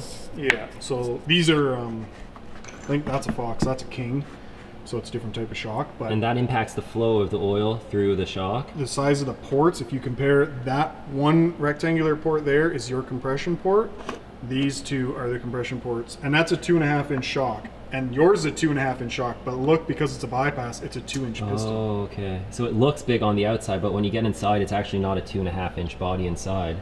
Yeah, the piston and everything is a 2 inch to fit in the 2.5 inch body, but you're displacing a lot of the oil around through that extra tube with the holes. Right. It's not all having to go through this. So it only goes through this in the last little bit of a bump zone at the top, just to really help with like bottoming out. So yeah, just a couple things. You can change these out for different size holes. You can change your shims, you can change your nitrogen, you can change your oil, you can change your bypass ports. It's literally infinite. You can't know it all. Even by the time you retire, you're always learning. And then now they've got live valve, and then they've got sensors feeding things are doing 100 times a millisecond, and it just goes on and on and on. Yeah, it's one of those things where I guess that's why you see guys like you specializing in certain things, right? Like you'll have the guys that, you know, focus on moto and racing. Yeah. And then you got the guys that are valving the desert trucks and the trophy trucks, and it's probably a completely different world, even though they're working on suspension. Yeah. The one guy, if you threw him into the other world, would be like, I got to start from nothing. Yeah, you go from a shock that moves an inch on street racing Yep. to an off-road shock moving 20 inches. But man, does that shock have to do a lot in that inch, Yeah, right? yeah. It's different worlds, but similar theories. This is your in-house valving sheet, and then he's got another sheet he sends out to customers so that you can fill out some info and give them a better idea of your setup. So you're filling the shock with oil now? Yep. Just gonna let that settle in there. Oh, and it's gonna flow through Yep. into the other side there. And then we're gonna go Is on to this part of is this essentially the start of this whole bleeding process? Yeah, yeah. Do some stuff with this now. One of the biggest things to look out for on these shocks when you're taking the IFP apart is a lot of people will pull off this seal or this O-ring with like a pick or a screwdriver or something like that, and you don't ever want to do that because this is soft aluminum. If you put a scratch underneath this, because it's 200 psi of nitrogen and oil on it, it can actually get through. It'll leak. It's like putting a ditch and it'll leak through it. So the proper way to take that off is to squeeze it with your fingers and roll it off. Oh, that's cool. And then you gotta look, and I see a scratch right there. I see a bunch of wear, all these little lines in there. So we're gonna polish this and see how good I can get it.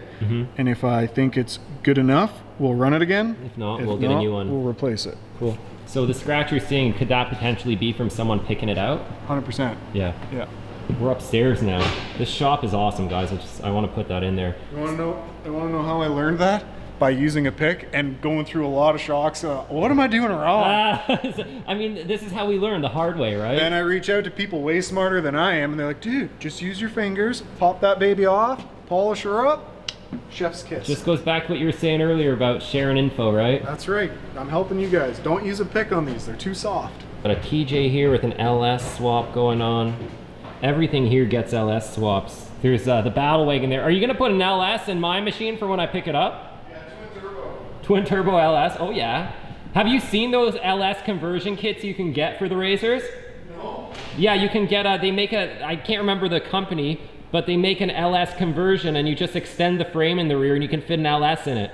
Oh, that sounds like a good time. Although that sounds scary. It would be more of a showpiece than anything, I would guess. Another Jeep TJ there. It's like TJ land in here.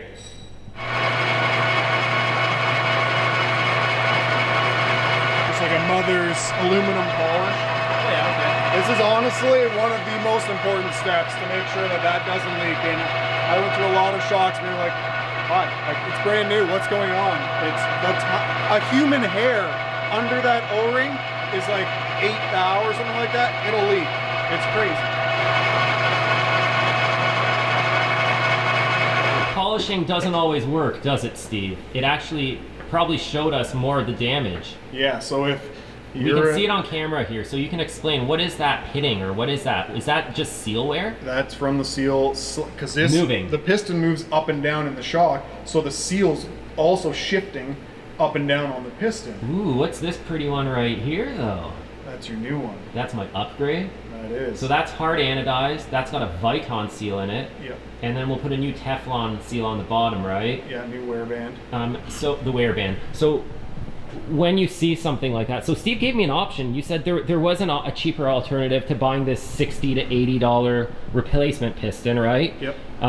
But what is that option, and what are the pros and cons? So the option is something that I learned from a company in the States, good guy Bob. This is called an X-ring seal. So if you compare it to the factory O-ring, cool, yeah. So you need to imagine, let me get a piece of paper actually, and we can draw it. Oh man, it's getting serious. There's diagrams coming. I learned from pictures, so it might help everyone else. If this is an O-ring, and this is the X-ring, and then there's the walls on each side that it runs on. The O-ring only has one little point of contact here and one little point of contact here. And if you look on this piston, all those scratches is where it's contacting, okay? That's smart. So if you go with an X-ring and you put it in there, It's bypassing most of the scratches. It's going to have, right? it has two Contact points surfaces, of contact on both sides. Now, I'm not saying that this is the be-all and end-all. It's the same compound. It's a Buna seal, but there are arguments in the shock world that this cavity in the middle will cause heat or spots for air, or like, there's so many arguments on the engineering side of it, but I run these in a lot of shocks. And it works. It works really good. Walker Evans are horrific for this O-ring seal to leak. Brand new, fresh rebuild, go out for one ride. I have a little test track here, go out for one ride, come back, blown. I'm like, come on, man. Like, their quality of the dimensions on everything just isn't up to par, I guess. The X-ring seal works really good for that. So like anything, there's going to be opinions that go both ways, right? There is. I personally will put these in shocks and I have good results. Some people will say don't ever do it. Run the O-ring because the oil will cool both sides, won't have the pocket, and blah, blah, blah, blah. I lube the crap out of these, slam that thing in there, she works good. Now, is it what I would want to do? No, I would want to upgrade to the new piston. And some people can't do that. We're mid-build. He expected it to be $260 shock job. Add another 80 bucks times 4. I don't have another $360. Put the $10 seal or whatever it is in and just run it for now. And when I come back, because we build a relationship, we'll upgrade those at that time.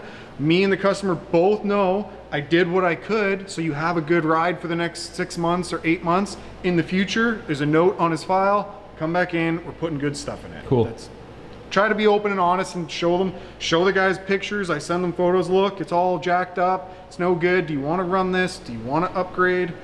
Give the option. Cool. So I've chosen the option to upgrade to this, improved design and a fresh one. Those pistons have been in there from new, I'm assuming, for 7 years. They've done their life cycle. I want to, honestly, I've had so many headaches with these shocks, dude.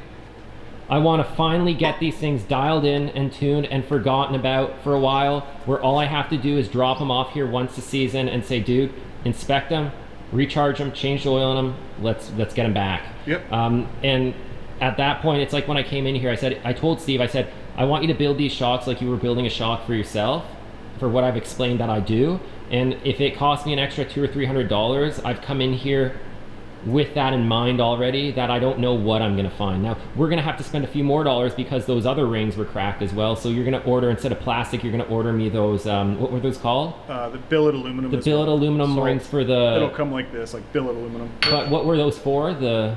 top out spring retainers. Right, so we're gonna replace those. So yes, there will be a few costs associated with that, but those billet rings will never crack.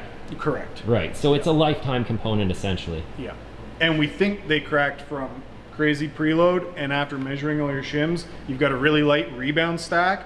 And also, when you said it likes to unload and stuff, It loves with a to light unload. rebound stack and a ton of preload, it's a recipe for wheelies. So I mean, I can't wait to see what these feel like when I finally get on the trail with the D3 setup. Are you ready for your inspection? I don't like to have all the lube all over my hands because I'm getting old, so, well, I'm not that old, but. That's, oh, you know what? That stuff's nasty on your skin. You should avoid getting it on there if you can. Oh, and you got these fancy green gloves. Look at that. They're gripped for your pleasure. Oh, wow. Oh, the new O-rings are always so tight.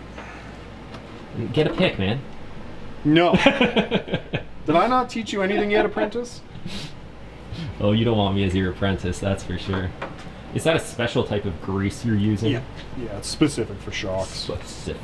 And it matches your gloves. I'm assuming that's why you chose the green gloves. That's right. And when you lube them up, you don't roll the O-rings. You don't want to roll O-rings. You want them to stay true all the way around. You want them twisted. I've done that before, like when you're, you know, like you'll be replacing one, you'll roll it by accident, and you can see there's actually like almost a spiral in the O-ring. Don't do that. Bad. Again, experience, learned. Not a good thing to do. Could that lead to a failure? Yeah, it could bleed internally or whatever. It could leak a bit. Lube her up. Shove her in the hole. Nice. And luckily, Steve stocks a lot of this stuff because he's forward thinking. I do Also a from lot of experience, Shox. probably. Well, it's weird. Like, I'll have times where I'm really busy with Shox and I can't keep up and I can't order enough in inventory, and it'll be like a month, and then it'll go 3-4 months without a single shock. And I'm not just a shock shop. Right, I'm right. a fab shop. But shocks are part of the build. I'm kind of one stop. I'll get the motor, I'll install it, I'll do all the fab, I'll do the wire harness, I'll do the shocks. You kind of do it all. So now that my hands are all lubed up and you don't want to use a pick, you can use a spoon. And the spoon is not as dangerous as the pick. Because I'll never get this with all the grease all over my fingers. You should have pulled them both off. See? No scratch. Okay, it's on camera, right? Yeah, no scratch. I should have pulled them both up. I wasn't thinking. It's because we're filming. What's that little screwy thing you could just take out of there? Bleed screw. Oh, This hook's on there, Oh, so I cool. can move it up and down. So I'm going to push it down until it touches the oil. and it's allowing all the air out through Yep. that screw. Yep, And then you'll pop that back in. yep. And you'll see the oil's coming out. Yep, just a touch And there. I'll pop the screw in, and then we'll continue. Oh, to this bleed. oil's a red. Yeah. That means it's faster, right? Yeah. Yeah, okay. And then Red, that's horsepower? red is dead. Ah, son of a bitch! Oh, I dropped the did it screw. to you. I did it to you. So moving it up and down like that, that's part of this bleeding process? Yep. Are you trying to force all the air out? Watch in there. You can see the oil. Oh, yeah, I can see it. Oh, wow. There's more. Oh, there's less. There's more. There's gonna be bubbles coming out. I can see some bubbles. Yeah, you got to get all the bubbles going. Oh, there's a good one. This takes time. It's called stroking your IFB. Cool. So this is the important part you're saying about, because you don't want any air in that oil, right? Correct. This takes time. Tube's back in. So just keep on getting the air out. And this is a drawn out process, Steve says. So he's going to kind of pick away at this, and then now he's going to go dig into another shop. I'm gonna work on your valving stack actually. Cool. I gotta make the changes that I think will work good. Ooh, fancy. Look at all these. And are you able to keep these and reuse them later if you want? Oh yeah, yeah. Oh, cool. 100%. So they're all different diameters and thicknesses, from like 6 to 8 thou up to 15 is what I stock. You can get 20 thou, but pretty rare. So your compression was completely 15 across the board all the way up, which is like as stiff as you can make it. And then your rebound was fairly stiff as 12 across the board as well. You could go up to 15, but it's pretty, I don't want to like, I don't know how to say this to be Let's just lay it on us. not rude or anything, but like when I look at a stack and it's just 1.6, 1.4, 1 point, like a cascade, and they're all the exact same thickness, that tells me that they don't know anything, because they literally just took everything of a 15 and put it in. It's like, that's a generic, just put it the same across the board and throw it in the shock and be like, there's a shock tune. Like, there's so much more. If I grabbed all my sheets with the different tunes I put in these things, they're not just 15 across the board or 10 across the board. There's different variances in diameters and thicknesses throughout that one stack to make it do the things you're asking it to And see, do. I would argue here is what you've got somebody that doesn't own a side-by-side, that doesn't ride, that doesn't really understand the characteristics of these machines, trying to provide a service to somebody that wants something specific that, in theory, at the end of the day, although they understand shocks, they don't understand what that end user actually wants. Yeah. Or how to attain it, because if you've never seen how this affects a machine and you don't understand how that machine works, like maybe this guy specializes in snowmobiles and he can set up a snowmobile wicked. Yep. That doesn't necessarily translate to setting up a 2,300 pound side by side. Yep. And that's just my way of like looking at it, maybe not to defend or anything like that. And like, you're not attacking. It's just No, I'm just you've taken noticing. someone out of their comfort zone. Yeah. And now people are coming to these shock builders that have made a living off doing sleds for years. As the sled community is dying down and the side-by-side community is building, people are approaching these builders that are in limited supply and asking for things that a few years ago they never would have even thought about doing. Yeah. And they're learning, but the way they're learning is through others. And you own a side-by-side, you've built Jeeps, you've tested them, Yeah. you understand how these changes impact things. Yeah. But if you've never driven a side-by-side, all it is a bunch of numbers. Yeah. Yeah. So, I mean, just one way of looking at it, For right? sure. Yeah, I'm not knocking it. No, and it's not about that. Just a very basic stack that. And I'm trying to think about in my head, like, why would someone do it that way? And to me, it just seems like it's probably just a lack of overall understanding of what you want. Yeah, he could be whoever did it could be a good shock rebuilder. Yeah. But maybe not a really good shock tuner. Or especially not in a side-by-side, because Or he's probably never even side-by-side. been in a side-by-side. Yeah. Right? Yeah, So for sure. For the footage, because there's no point in filming the same thing over and over, we pull a back shock off, yeah, I was thinking the same and we'll thing. do a back, and then you can wrap it up and leave me with the other two Cool. to do. And Yeah, because I'm slowing you down here. But so yeah, how about I start pulling a rear shock off there, okay, I'll and keep leading this. you keep leading that thing, and then we can show people the differences. Is there some differences between the back shock? It's just bigger. It's bigger and But it has a I'm- remote reservoir instead of an onboard reservoir, right? Yeah, so this is called a piggyback. Yep. So this is a bridge. And this is a piggyback. It's mounted on the bridge. Yep. Remote just has a hose. Same concept. IFP. Everything's all the exact same. You just have more oil and more cooling and more capacity. It's a bigger shock. And the only reason they put it here or on a hose is just to package it, where to fit things in the car. There's nowhere to put this up front on a hose, so they do the bridge and make it a piggyback. Right, and then in the back they've got the cage to mount it to, and it would have to be a much bigger reservoir too, so it would be kind of weird having it there, and the exhaust is there. Yeah, so you're right. Bigger reservoir, because there's more volume to move. You need the space for the shaft and everything. Bigger shock, bigger reservoir. Cool. But Okay. I'm really interested to see, because they haven't been opened, you said. So these ones had been gone through. Yeah. I want to see how bad. Me too. Yeah. I knew these fronts would probably not really be catastrophic. I have Yeah. no idea what. I'm hoping we walk into a similar situation in the rear, but the rears were done by someone else, so it's gonna be interesting. We'll see. Because we'll see how this guy did them, and then we'll Yep. see how the others. We'll see what the oil's like. We'll see all that stuff, right? Yep. Positive attitude. All right, positive attitude. We got this one shock done. She's all bled up, ready to go. So now I'm just gonna show Julian here something neat about how the internal bypass shocks work, and you guys will be able to see it, but you won't feel it. I'm gonna put it on the ground. She's charged up. I set it at 180 PSI this go around. I just want your feedback when you start Cool. driving it. But I'm gonna compress it, and you're gonna see how quick it compresses for this area, like in the bypass zone, and then it gets crazy stiff, and then you'll also see it extend. So it goes way down, and then it gets like really stiff when you're past Yeah. those zones, and then it takes a second and shoots out and gets stiff again. Why does it? So what zone is it in there? In the bump zone? Yeah, so it gets really hard to open those valves once you're past all the ports, because then you're straight in the top against the nitrogen. And if I only weigh 200 pounds and I'm pushing against 200 pounds plus the oil and everything, it gets crazy hard. If I sit there long enough, I'll be able to Get it down. slowly, see how slow it's going? Oh yeah, it's slowly going down. Yep. Everything I can do to push on it, and then it'll be slow for a second, and then you'll get to the Oh, bypass. cool. So that bump zone's crazy slow, and then I made it soft in the other areas for you. Now, it's my first attempt on your rig. We'll get your feedback and see if you're happy or not, but we can always go in and make changes. Sweet, man. Yeah. I'm looking forward to it. And what's that? Is that it? Oh boy, you customized my Horsepower. shocks? We tuned them for horsepower. Wow, damn. This one can put the springs. If you guys want to rebuild your shocks on a budget, you can just order the stickers, and that should increase performance by 50%, right? 100%. That gets you 2 more years of service life. It just refreshes the oil without opening them up, right? That's right. 100%. You Makes know. sense to me. You know. Sweet. Okay, so we went upstairs to look for some sliders, which we couldn't find, but we came back with different springs. Explain how this works to me, dude.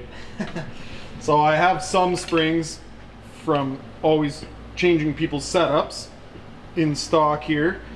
So because this thing is currently running like Way too much preload? 4 1/4 inches of preload, that tells me because he's got a lot of mods, right? You got your bumper, you got your cage, you got your winch, you got all this jazz on there. Because of that, whatever it was spec'd from Shock Therapy in the beginning was probably just their generic kit for like an empty RZR. Well, I had, you know what? They asked for weights and all that stuff. I had the bumpers, I had the arms.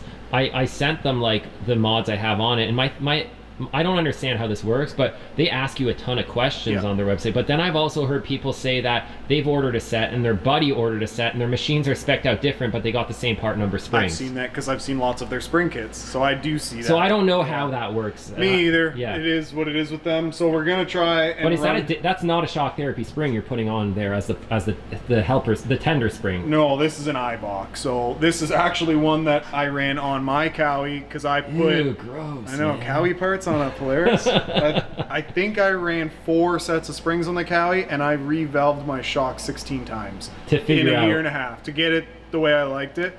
I just notice every little detail when I ride. A lot of people I'll be riding with them like, "Did you feel it?" I'll be like, "What?" Like, I got to change that now. Like I can feel it. So it's my ass dyno. So since this was on the shelf, it's 50 pounds heavier than what he had as a tender.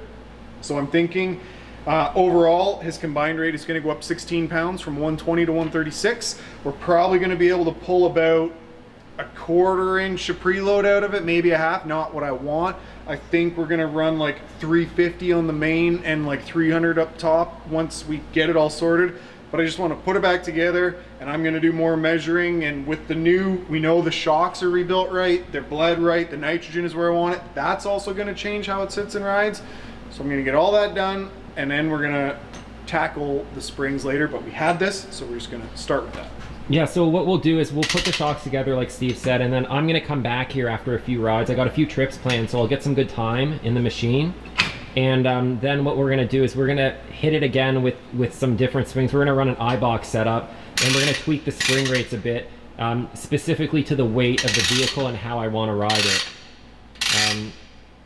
And I mean, it's part of the fun. Like this is why we're here. We came here to customize stuff, and this is part of the process. I love tuning. It is the most, like rebuilding, it's just dirty, grimy. You just take parts off, put parts in. But when you get into like, man, we were just hucking it down that hydro line, and that last G out, it just didn't quite feel right. If we turn this clicker, we move this crossover ring up a 1/4 inch, and you go back and you hit it again, and their eyes light up, and they're like, it felt so much better. It's so fun. It's so much fun. You're such a nerd, dude. I love it. Tuning is great. Tuning a motor with like Holly on a computer, tuning a shock, when you see your changes like real time and the customer feels it and sees it, it's so much fun. But yeah, rebuilding is just, dump the oil out, put the oil in. You gotta have one to have the other though, right? That's right, yep. Big thing if you guys are changing springs at home, a lot of misinformation on the internet about like clocking on this slider for body wear. Doesn't really matter that much. The more important one is the bottom. Don't let this cutout land where the spring ends. You don't want that because that'll really go crooked. You need the cutout in the flat area. And the whole clocking thing, I did multiple tests on multiple side-by-sides with that. It's like so minimal. This is way more important. Okay. Jeez, there's a lot of preload on this thing. Scary. And we've pulled a bit, right? See, just the preload itself, if I take this back down, you're not gonna be able to see it on the camera, but it's got so much preload that it's almost collapsing that top out spring inside. Just putting the springs on, it's pulling the shock out like another 1.5 inches. if you could see that or not. I but it's like, I did see it. Yep. yeah. So that tells me right away, when we go to set up the limit straps, I'm gonna set the limit straps at least 3/4 inches less than what this is, because it's an ARM system. This strap will stretch about an inch. So you want to set it a lot shorter, and it will stretch over time. They are adjustable. This is one thing that company does really well. Shock Therapy's limit straps. They are the best. Yeah, I looked at a lot of them, and they really do work nicely. Yeah, I love those product from them, but springs, not a fan. And I would say, just to throw this out there, because I know a lot of you guys are running Shock Therapy springs, or you know people that are, and it's not so much a hit, but I would say that the ride quality is much improved over the stock springs. And it would be, Yeah. because it's a dual raid and Right. all that stuff. It's just, So it is an improvement. it is. It just can be so much better with a good tuner. And I bet if you went to them and like spent a day and worked with their guys instead of ordering it off the website and filling out the little drop menus with weights and stuff, Yeah. they could probably make it that Right, much because they better. do a lot of work where you can bring your machine in and then they tune it there. And I'm assuming that's probably what really they built their name off of, Yeah, was well, that hands-on stuff, They'd right? have a truck full of springs, right? And they'd be like, Yeah. oh, just quickly swap that out and get it dialed in. But yeah, on the internet, I think my cooler's 30 pounds. I think the rider's this. I think, and then you get what you get. Yeah. But yeah, better than, because the stock springs on these, for example, left a ton to be desired. 100%. Right, so 100%. it is better. I'm really excited to see how much more we can improve it, because, I mean, it's always exciting Yeah. to take something you thought was good and make it even better. Yep. Let's do the rear. Let's do it. So we got the reservoir off there, we got the bolts out of the shock, just one left, and we're gonna pull these rear shocks, and they're huge compared to the fronts. There we go. Okay. Thank you. Oh, Look at that big boy. it's the size of my leg. They're they really are. It's a lot of shock, and you know, believe it or not, the newer ones are even bigger. Oh, I know, man. Yeah, the it's Can-Ams crazy. and stuff, Yeah, the they're big crazy, 72-inch. man. The amount of oil, I'm gonna start buying it by the 45-gallon drum. It's but getting to that level. That drum's like $3,000. Oh, So it's a lot of shocks to rebuild to make your money back. those 5-gallon pails are like $500 a pail. What? Yeah, it all comes from Cali down in the States. And the dollar with the shipping, the duties, the Brutal. conversion. It's brutal. And people are like, well, why does it cost $220 to do a shock? Well, there's freaking $80 in oil in the shock. In each one. Yeah, it adds up. What doesn't these days, man? Have you seen your grocery bill lately? Being in Canada, it really hurts consumers and the business people, because pretty much everything we import from USA, and Oh, I heard another hiss. it costs a lot. Yeah, someone put tons of Loctite on these at least. That's good. So now we're gonna do a pressure test to start, right? You got 95, 95, barely, just just under 100. Just under 100. So they're not empty. But they're also probably undercharged, aren't they? So some guys say that 90 to 125 is the sweet spot. Okay. I wouldn't run that. So What would you run in that? I run 180 to 200 Okay. in pretty much all of them. You can Yeah. go up to like 400 if you're trying to mitigate a problem at an event out in the desert. So say you're blowing through your stroke and you're not going to open up your shocks and valve them. If you spike the nitrogen pressure in here, it'll help as that compresses that piston. So go back a step. You're 100 pounds right now at full extension, so the piston's all the way down. You have the most volume. Yep. At full bump, when you go to compress it, the piston moves up. That 100 could go up to 300-400. Right, because So- you're compressing it now. exactly. Yeah. The volume shrinks. So if you jam 250 at full extension, It could be on the bench, 500, 600 by the bottom of the stroke. anything. Yeah. So it really helps that bump zone in an event where you can't get in and do any valving. You're just trying to get through. It's a the- Band-Aid. Yes. Yeah. So I wouldn't run that by choice, but some people, I guess, do. I don't know. And this is where that personal opinion, or earlier you were talking about how your builds will always have some sort of a style. Yep. And I think there's that slight level of opinion or style in this too, where you think, you know, this is what I've been doing for so many years and it works. Yep. But I try to go into every day in the shop, whether I'm doing a shock or doing a build. One of the biggest things a mentor of mine taught me years ago is go into every day with, what can I learn today?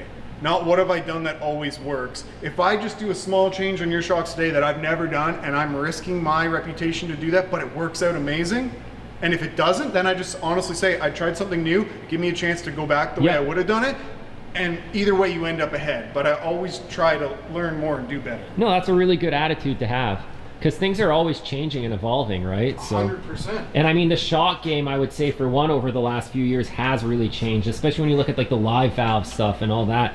Think of like, man, that's mind blowing. Thinking back a few years ago, what you can attain now with some of the tech we have. You have your own ECU for the Shox now. Yeah. Isn't that wild? Yeah. But the craziest thing about the live valve that a lot of people don't understand is it's literally just turning this Yep. closed and open Yep. all the time. Yeah, up to 200 times a second I heard it can adjust. Yeah, it's crazy. I can't even like fathom that number in my But head.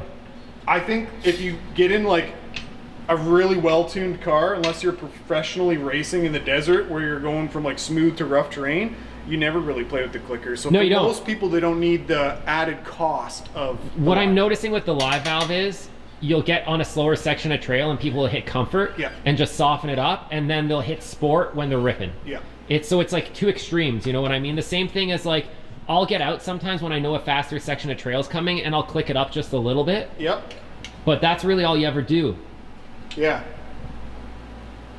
I'm just moving these rubber bumpers down so that I can get the Oh, is there supposed to be two, or did it separate? no, that's just how they Okay. come. Just so you can get this spring holder off. No, that's Man, not- that's a when lot these- of spring. When these are like split and puking out, that's when they're smoked. And that's another thing that you can look at home. If your bumper is all blown apart into pieces, then you really know you're bottoming out all the time, because you're smoking that thing. But a lot of times, this is what, 7 years old or 5 years old or something, 2017, yeah, so for 7 years. and this thing still looks And mint. So 11 or 12,000 kilometers. you're not smashing the bump all the No. time. Let's see how much preload this one had. It doesn't feel as bad as the fronts.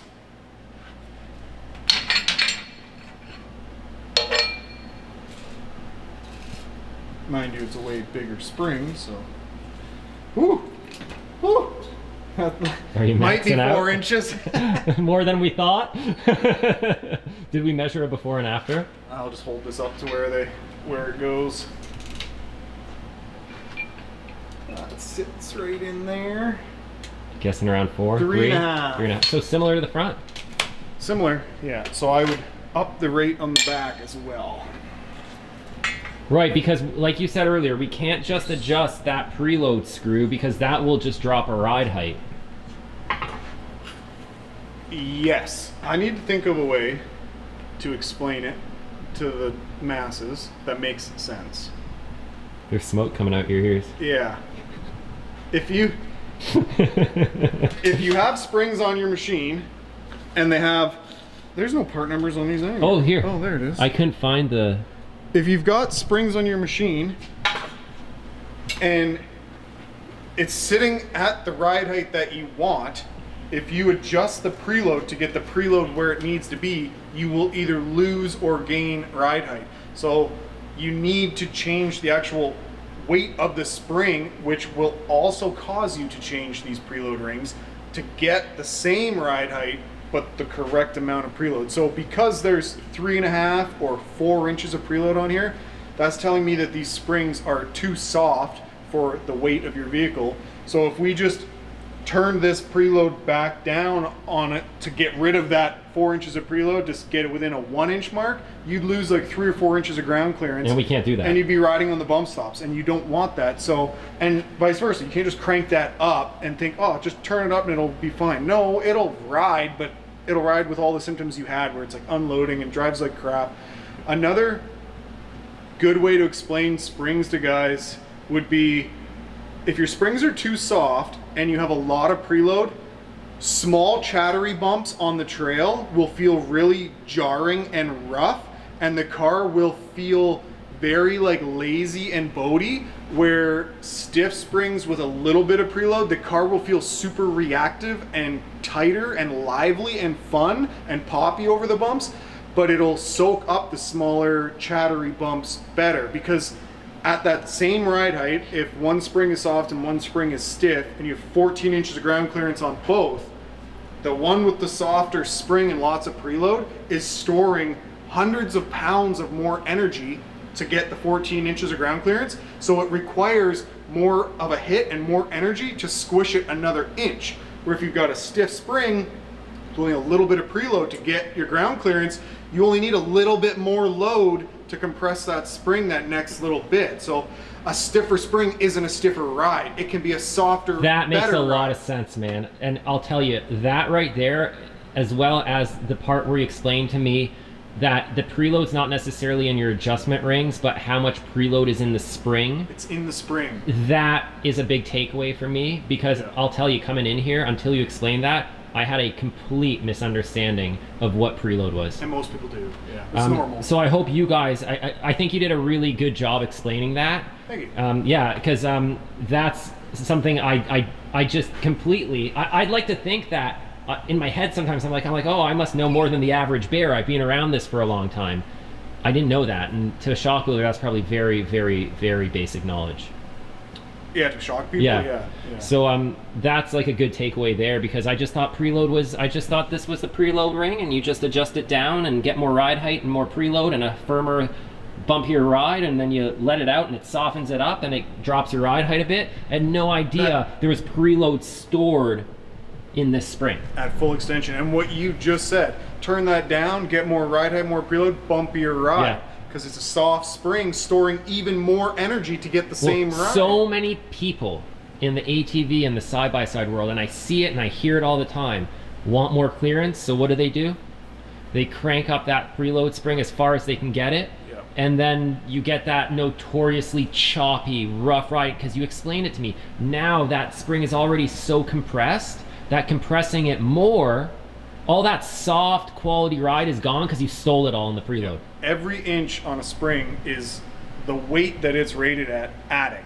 So 300-pound spring, every time you go squish, squish, squish, because it's on the vehicle and now it's half its length, it's already storing. So it gets more firm and harder to compress along its. Yeah, that makes complete sense, man. And that's something. It's linear. It's a straight line. All I the way didn't up. understand 200, that. 200, 200, 200. Yeah.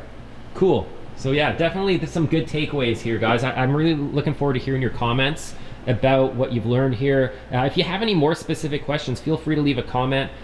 Go chime in on Steve's YouTube channel too, because he goes over a bunch of this stuff in his videos. I do go over like just a spring video and like the crossover ring. We haven't really discussed that, but like how to set that up. A lot of people I see on social media think that that's the preload rings, and they're like, oh, I turned that all the way down and my ride height's a bit better. I'm like, no, that's your crossover ring, man. Like, that's... So explain crossover rings really quickly. And that's Okay. These rings we're talking about here, and you'll only see these on a dual rate setup. Yeah, so a lot of them don't even come with the rings. You have to buy a spring kit that comes with rings. So if you have two springs, we're just gonna say a 100 and a 100. Okay. Before you touch those rings, say this is in your vehicle and this is the ride height, okay? You have this gap. So 100 and 100, if you do the formula, it means combined, it's a 50-pound. And I can quickly explain why that would be. If it's a 100 and a 100 and you squish the shock 1 inch, that means this spring moves a half an inch and this one moves a half inch because they're the same rate, 100, 100. Move this down an inch, a half inch and a half inch, well, what's half of 100? 50. So if they both moved a half inch, combined, you took 50 pounds. You cut it in half. Then, when this slider goes multiple inches and hits this crossover, pretend this 100-pound one disappeared from the equation. You just doubled. You went from 50 to 100. You have one spring now. So when that slider mechanically bottoms out on this crossover ring, then it's essentially nullifying this spring, and now all the suspension is riding on the secondary spring. Correct. Right? 100%. So this spring is usually a softer spring rate, cruising down the trail at a slower speed, leisurely. You're riding on both the springs, but is the Both. top spring doing more, or are they splitting it all? That depends on the rates. And if does you that have a 300 over a 200, this would do more work for the majority of it until you got on that. But if you had a 200 over a 200, which when I set up cars, I like the rears to be balanced, Right. say 200, 200 or 300, 300, then they're both doing the exact same work until you get on the crossover. And the reason I like that specifically on the rears, because if you do a 300 over a 200, that's like 126 combined up to 300 when you get on it. Shock terms, get on it, Right. you get on the main. When you do that, especially in an RZR, they buck. Because you spiked so high on spring rate, people think that they bottom out and it gets rough. But actually, you only went half of your distance and then you jumped hundreds of pounds on spring force and feels like it bottomed out. They are notorious for kicking that ass end up, especially on the whoopy kind of trail sections. Yes. It'll like take your back end and like almost like launch you a bit sometimes. So that's usually the crossover is set too low, so you're getting on it too early. You're getting on the main. How do you spring know where to set that crossover though? Like how do you know that? Hang out with a shock tuner. Okay. Let him watch, and then you complain about what you felt, and I'll tell you what needs to change because you can. So it's if, experience. It is. If I or someone off the street comes in here, you tune up their shocks to the best you can, and then 2 weeks later after a ride, they call you and they say, hey, this is what's going on. Would you be able to say like, hey, you know, maybe try dropping your crossover ring an inch? Yeah. And then get back to me. Yeah. That's the first thing I would say. If your ride height and everything is where you want it, start moving this crossover ring at 1/4 inch at a time. And actually, I do have a YouTube video just explaining this, and I'd have to look at my notes. There's a formula, and it tells you based on your spring rates. It's like tender divided by length or main rate or something. It's on my other video. It tells you exactly the ratio at when the shock moves in inch, how much the slider is moving. So then I also take and measure the diameter of this coil spring and I add them up. So say this is a 1/2 inch. There's 1, 2, 3, 4, 5, 6 rings. So that'd be 3 inches. If this was completely collapsed in coil bind, it'd be 3 inches long. So then this crossover ring, if I was tuning this for a car, this is what I'm going to do here today. I set the bottom of this ring at 3 1/4 inches from the top of this spring. So just a little bit off of where its bottom out point would be? You don't want coil bind, and you can tell when there's coil bind. You see all the paint coming off here on the in between? They're hitting each other? They're hitting each other. So then you're getting metal on metal. That's no good. And that tells me that this spring is too short and this spring is too long. You don't have enough movement here and you're getting on this too early. So there's a few issues going on here, but back to what we're talking about. I set the rear of a car up so that this crossover ring is a 1/4 inch proud of full coil bind, because I always find setting a car up as loose as possible but still safe and working your way up to stiffness is much easier, because it's easier to feel a car bottoming out than it is to know if you're using all of the stroke. Makes sense. So I work my way down from that. So if the guy goes out for 2 weeks and he rides and he's like, you know what, I find when I hit a G out, which is like a lull in the trail, a long dip, and it G's you into the seat, when I hit that, it bottoms out. So then first thing I would say is move this down a 1/4 inch or a 1/2 inch. And if he does that a couple times and all of a sudden, oh, when I hit a G out, and maybe he forgets that he did that 6 months ago, I hit a G out and the car bucks and unloads now. Well, maybe that's too low.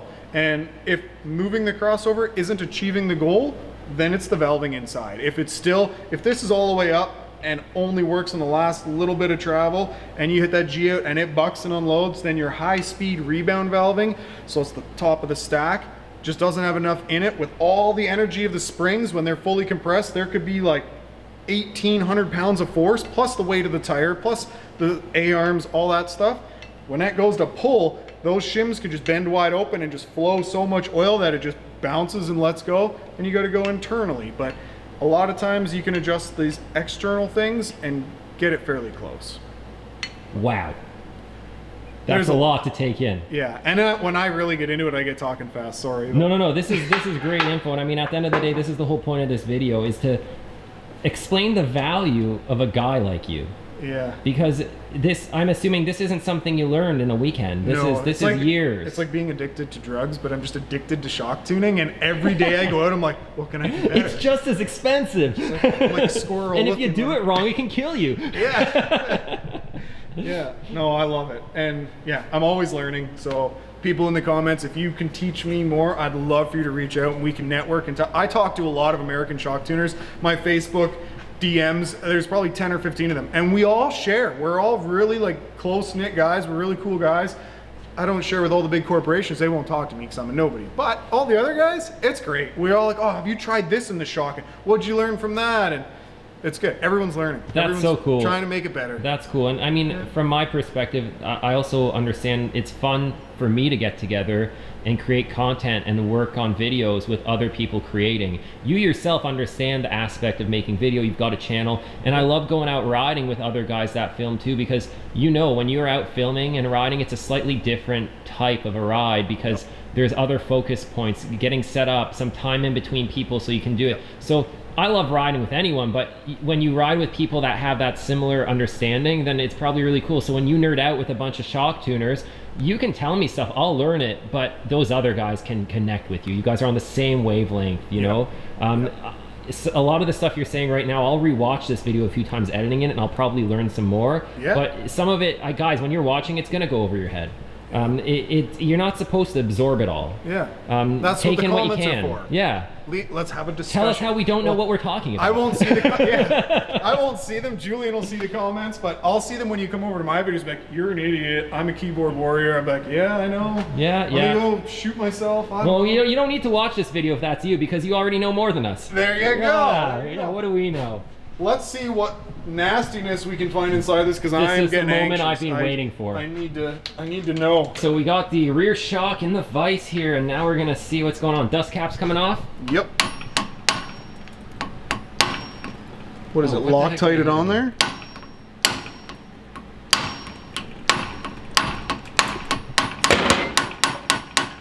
Is the fun starting already, dude? That cap's not supposed to be so hard to get off, is it? Yeah, this one's really on there. It's budging. There she goes. Oh, Ooh, no good. Not very nice. that's rusty. I Um, gotta blow this out with some air. Is it common to see some debris under there? 100%. There's no seal here. This is just a cap, just so that you can get this part number and call Fox if you need pieces. So there's no seal for that, so that always gets dirt in there. What we want to see is what's in there, right? Yeah, we're gonna see what oil is in it. That's pretty much the only thing I can do, because it should have the red oil. Did we let the charge out of this one? Yeah, but I can pull the core out, see what the core is. Oh, I guess we didn't. I didn't think we did. Yeah. Never mind, too busy talking. Yeah, that's my fault. Automotive. Same deal as the last one. That's what happens when you buy cheap caps. Don't worry, I even see them come in the best brands. Yeah? We're not gonna say any names, but okay, we need the bigger tools for this. And I'm gonna try and heat it up because she looks rusty. Yeah, there's some rust on the right side there. You can see it on the video here right now.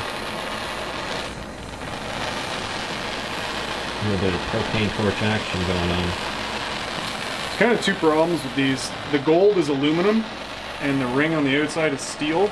So they So react. dissimilar metals are an issue, but then if it's never been apart, a lot of times Fox will put a lot of Loctite. Look in there, that's all blue Loctite. That's gonna be, I'll be amazed if I can get these apart.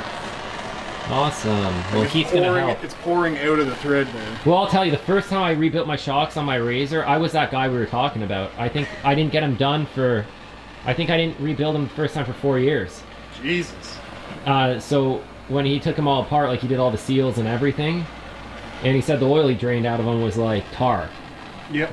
But I was one of those guys, that's where I learned a lot of this stuff we're preaching now about the importance of, I'd never had shocks this fancy on the machine. I didn't know I had to do that, right? They don't give you that info. The dealership doesn't tell you, don't, you know, they say do your oil changes. They never say do the shock oil change. Yeah. There's a lot of misinformation. It's a lack of education out there, I feel. Yep. These machines have gotten a lot more high tech. We ride them in some extreme conditions. I just don't think a lot of people know some of this stuff. For sure. And that's not a hit at somebody. That's not saying you're stupid or anything like that. It's just a lack of information. Ignorance is bliss. Yeah. Happy lives. I don't know. Being ignorant has its benefits. I'm worried I won't be able to open this, but we will see. I believe in you. Hopes no, and dreams, someone- man. Oh, cool. There's a ratchet adjuster on there. That's neat.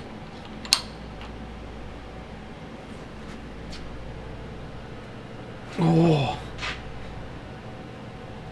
Yeah, it's moving. No, the whole seal head's moving. Oh, the no. yellow and the black. Yeah, it did. Yeah. More heat. See if we can melt that Loctite. This is why I hate internal bypass shocks. The shock itself is cool, but when guys get into here with freaking tons of Loctite and stuff, like, you can spend hours just trying to get the seal head apart, and you can destroy the seal head, and they're like $80 US plus shipping, conversion, everything. So they're $120 Canadian, Yeah. 150. Awesome. Exactly what everyone loves to hear. It's a pain. So I don't put Loctite on them. I just snug them up and not have to deal with this. I mean, what's the likelihood that's going to go anywhere? It kind of can't. Yeah. There's a snap ring. Right, for a reason. You tighten it up against the snap ring, you bottom it out, so... So are they Loctiting these because if they read a manual, Fox says to do that? Or I don't know. Maybe. They saw it. Because like, you get them from Fox and they're crazy amounts of Loctite on them sometimes too. Oh! I might be welding the bar on that like I did on my other one. hammer time. Problem with hammering is it just chews these things apart. New tool. Modified. Modify for performance.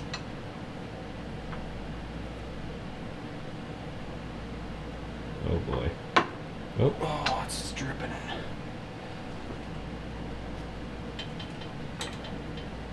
Oh, you. The boss. Look at that, using his abs to do the work. This is ridiculous.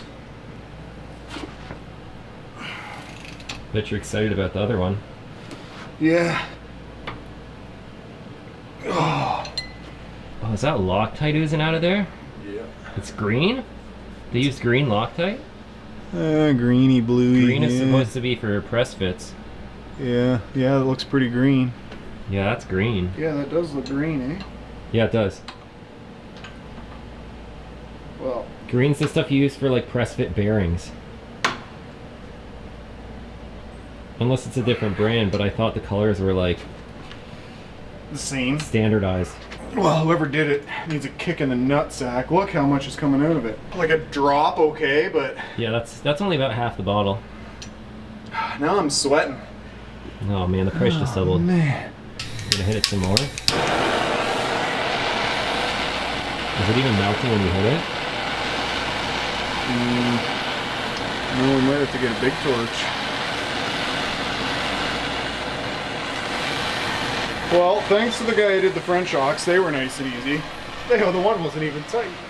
But see, he struggled like this with the fronts, Yeah, right? That's why we replaced the seal heads. yeah. This, I would rather it not be tight than this.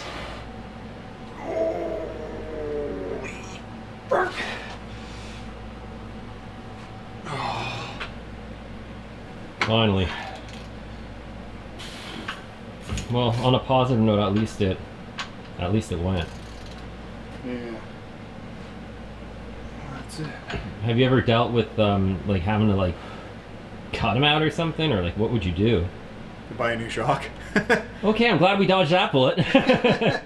Only one more potential Like, problem ahead of us. Air chisel and destroy that and buy a new seal head, but if you can't get it, then you buy a new shock. That becomes very expensive. Yeah, I've had shocks in the Jeep world, people drive them in the winter and everything, the Yeah. salt, and that snap ring, you work it forever to get the snap ring out, but then there's a rust buildup on the body, and I couldn't pull the shocks apart, so I put a chain through the bolt hole, chained it to my hoist anchors on the concrete, and used the hoist with a chain through the top, and hydraulically ripped the shocks apart.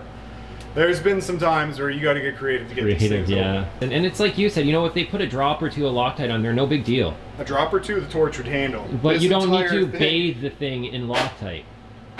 And it's actually a huge discussion in shop around the world of guys Loctiting so many components in these things. It's So like, Loctite versus no Loctite, right? Kind of like, do you have to, or yeah, or just a drop, not the bottle. now we're gonna pull the snap ring?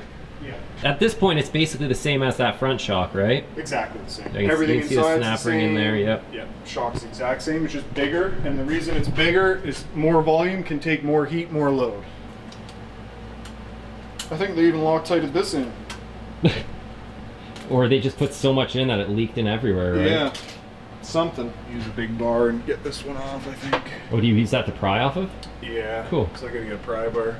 Sorry, I should have It's all filmed good. that. So you pried that, well, I didn't get a shot, but you pried that open. Yeah, It we came got her okay. open. And there's red oil in this one, so that She's- looks like it's... She's still hot, burns the fingies. Is that the JM92 That probably? is, that's factory oil.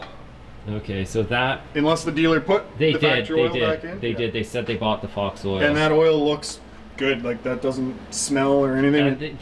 These rear shocks don't have a ton of mileage on them either.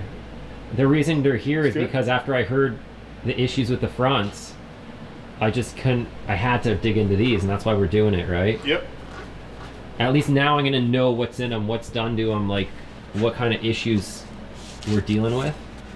I know where I stand, right? 100%. Am I gonna be able to hold on to this thing? So just the same as the front, except supersized. Yep, and the front is a 3-port bypass, the rear is a 2-port. And the rear, Oh, okay. look at how long your bump zone is in the rear. On the front, Oh, wow. it was like maybe 2 inches. So the bump zone's everything below the last shim? Yeah, so that's your last port, and then this is all bump zone, or you can consider that just like a regular coilover. Cool. There's no bypassing. So you just have 2 spots right in the middle of your travel, so when the piston's from here to here. It's like a marking on this one. Maybe they're just marking it for where it went. Yeah. Cool. So far everything looks good, minus that cap not wanting to come up. Now, do you think we can clean and reuse those caps? Yeah, Yeah, I'll take okay, it cool. apart. Get all the freaking Loctite out of it. And Nice. We don't see foaming. no, That's good. it's better than what the fronts were. Let's see how red it is. Oh, it looks Oh, like it's brand new brand looking. new. I'm Yeah. not going to throw that out. That's good oil. Oh, we can reuse it? Oh, yeah. Well, you said it's incredibly expensive, right? It is. And like, if I open No, that that bucket up literally and show looks you how brand new. black it would Yeah, be. no, that literally looks brand This new. oil is like nice. Let's use it, man. Yeah. We'll use that. Really, really clean. It's perfect. It smells clean. Yeah, it's Yeah. good. Good oil. So we'll use that. But we'll get this thing apart and try and clean it. See if I Let's can make sure those aren't cracked as save well, the right? threads. Yeah, that's a good point. Positive news, I would say. No? Mm-hmm. Cool. Even this, So in theory, maybe the rears didn't even need to come apart? yeah, like you could have just checked the nitrogen and upped them, but if we're gonna make a change, No. We're gonna. I wanted to I'ma make see. sure everything's okay. see what the valving is on these. It'll be the same changes to the shim stack as in the front, I'm assuming, because that's the guy who did them. He would have done them all. Everything looking okay there? I'm just wondering if there's Loctite on that too, but it doesn't look like it. A lot of guys Loctite the crap out of this. So that's that shim stack, right? Yeah, that's your rebound. So when the shock is pulling down, and then compression is on the bottom when the shock is going up. Still hot? Yeah, but this piston's stuck on here. It should not be. Oh.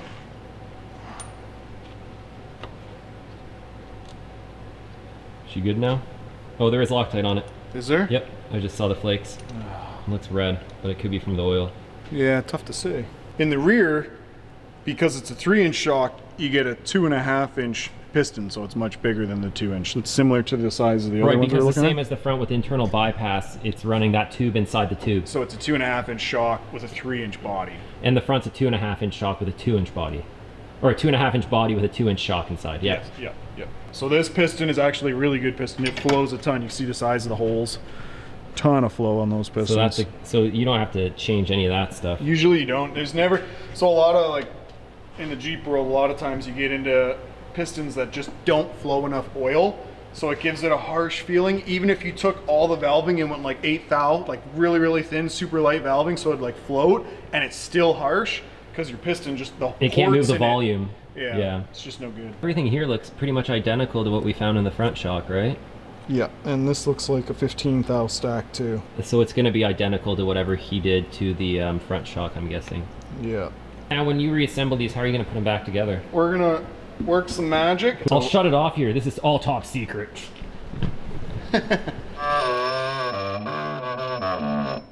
Are you taking apart or putting back together? Taking her apart so I can Ooh, get she's the a squeaky Loctite girl. out of it. So now you're just going to clean it out. Yeah, That's a lot of lock in. Yeah, we're gonna make it better. Because if I'm gonna be your shock guy and I'm gonna be servicing these, I don't want to fight with it every time. Let me get you that bottle of red. The whole bottle, please. Where are the paintbrushes? Want some Big Mac sauce on that? My head is like overflowing right now. Mine too. This is the typical issue I have. Yeah, we'll make a 15, 20-minute video, Yeah. and now it's like probably gonna be like an hour and a half. But Yeah, it's been, dude, how many hours have we been here? 6 or so? It's been a yeah. day. So if you think this video is long, you should have heard all the other crap we were talking about. Yeah. Dude, thanks for sharing all that info. Thanks for having me over here. Thanks for giving me your time and you know all that knowledge you have into the shocks. I'm super pumped about getting everything dialed in, and I think this is just kind of like the first step because we're gonna get these shocks on there. There's a few things we can't get done right now because of parts availability, so I'll be back. Yep. But guys, I really hope you enjoyed all this information, this deep dive into both shock tuning and just kind of showing you what's going on in these shocks, what to look out for, and what to keep your eye on, and just, you know, information, man. Information's power. Yeah, make your ride better. So check Steve's shop out online, check him out on social, check out his website, give him a call. If you want to ask questions and you want to get your shocks rebuilt and you're even semi-local, it's worth the drive out here, whether you drop off your machine or if they ship you the shocks. Yep, either way.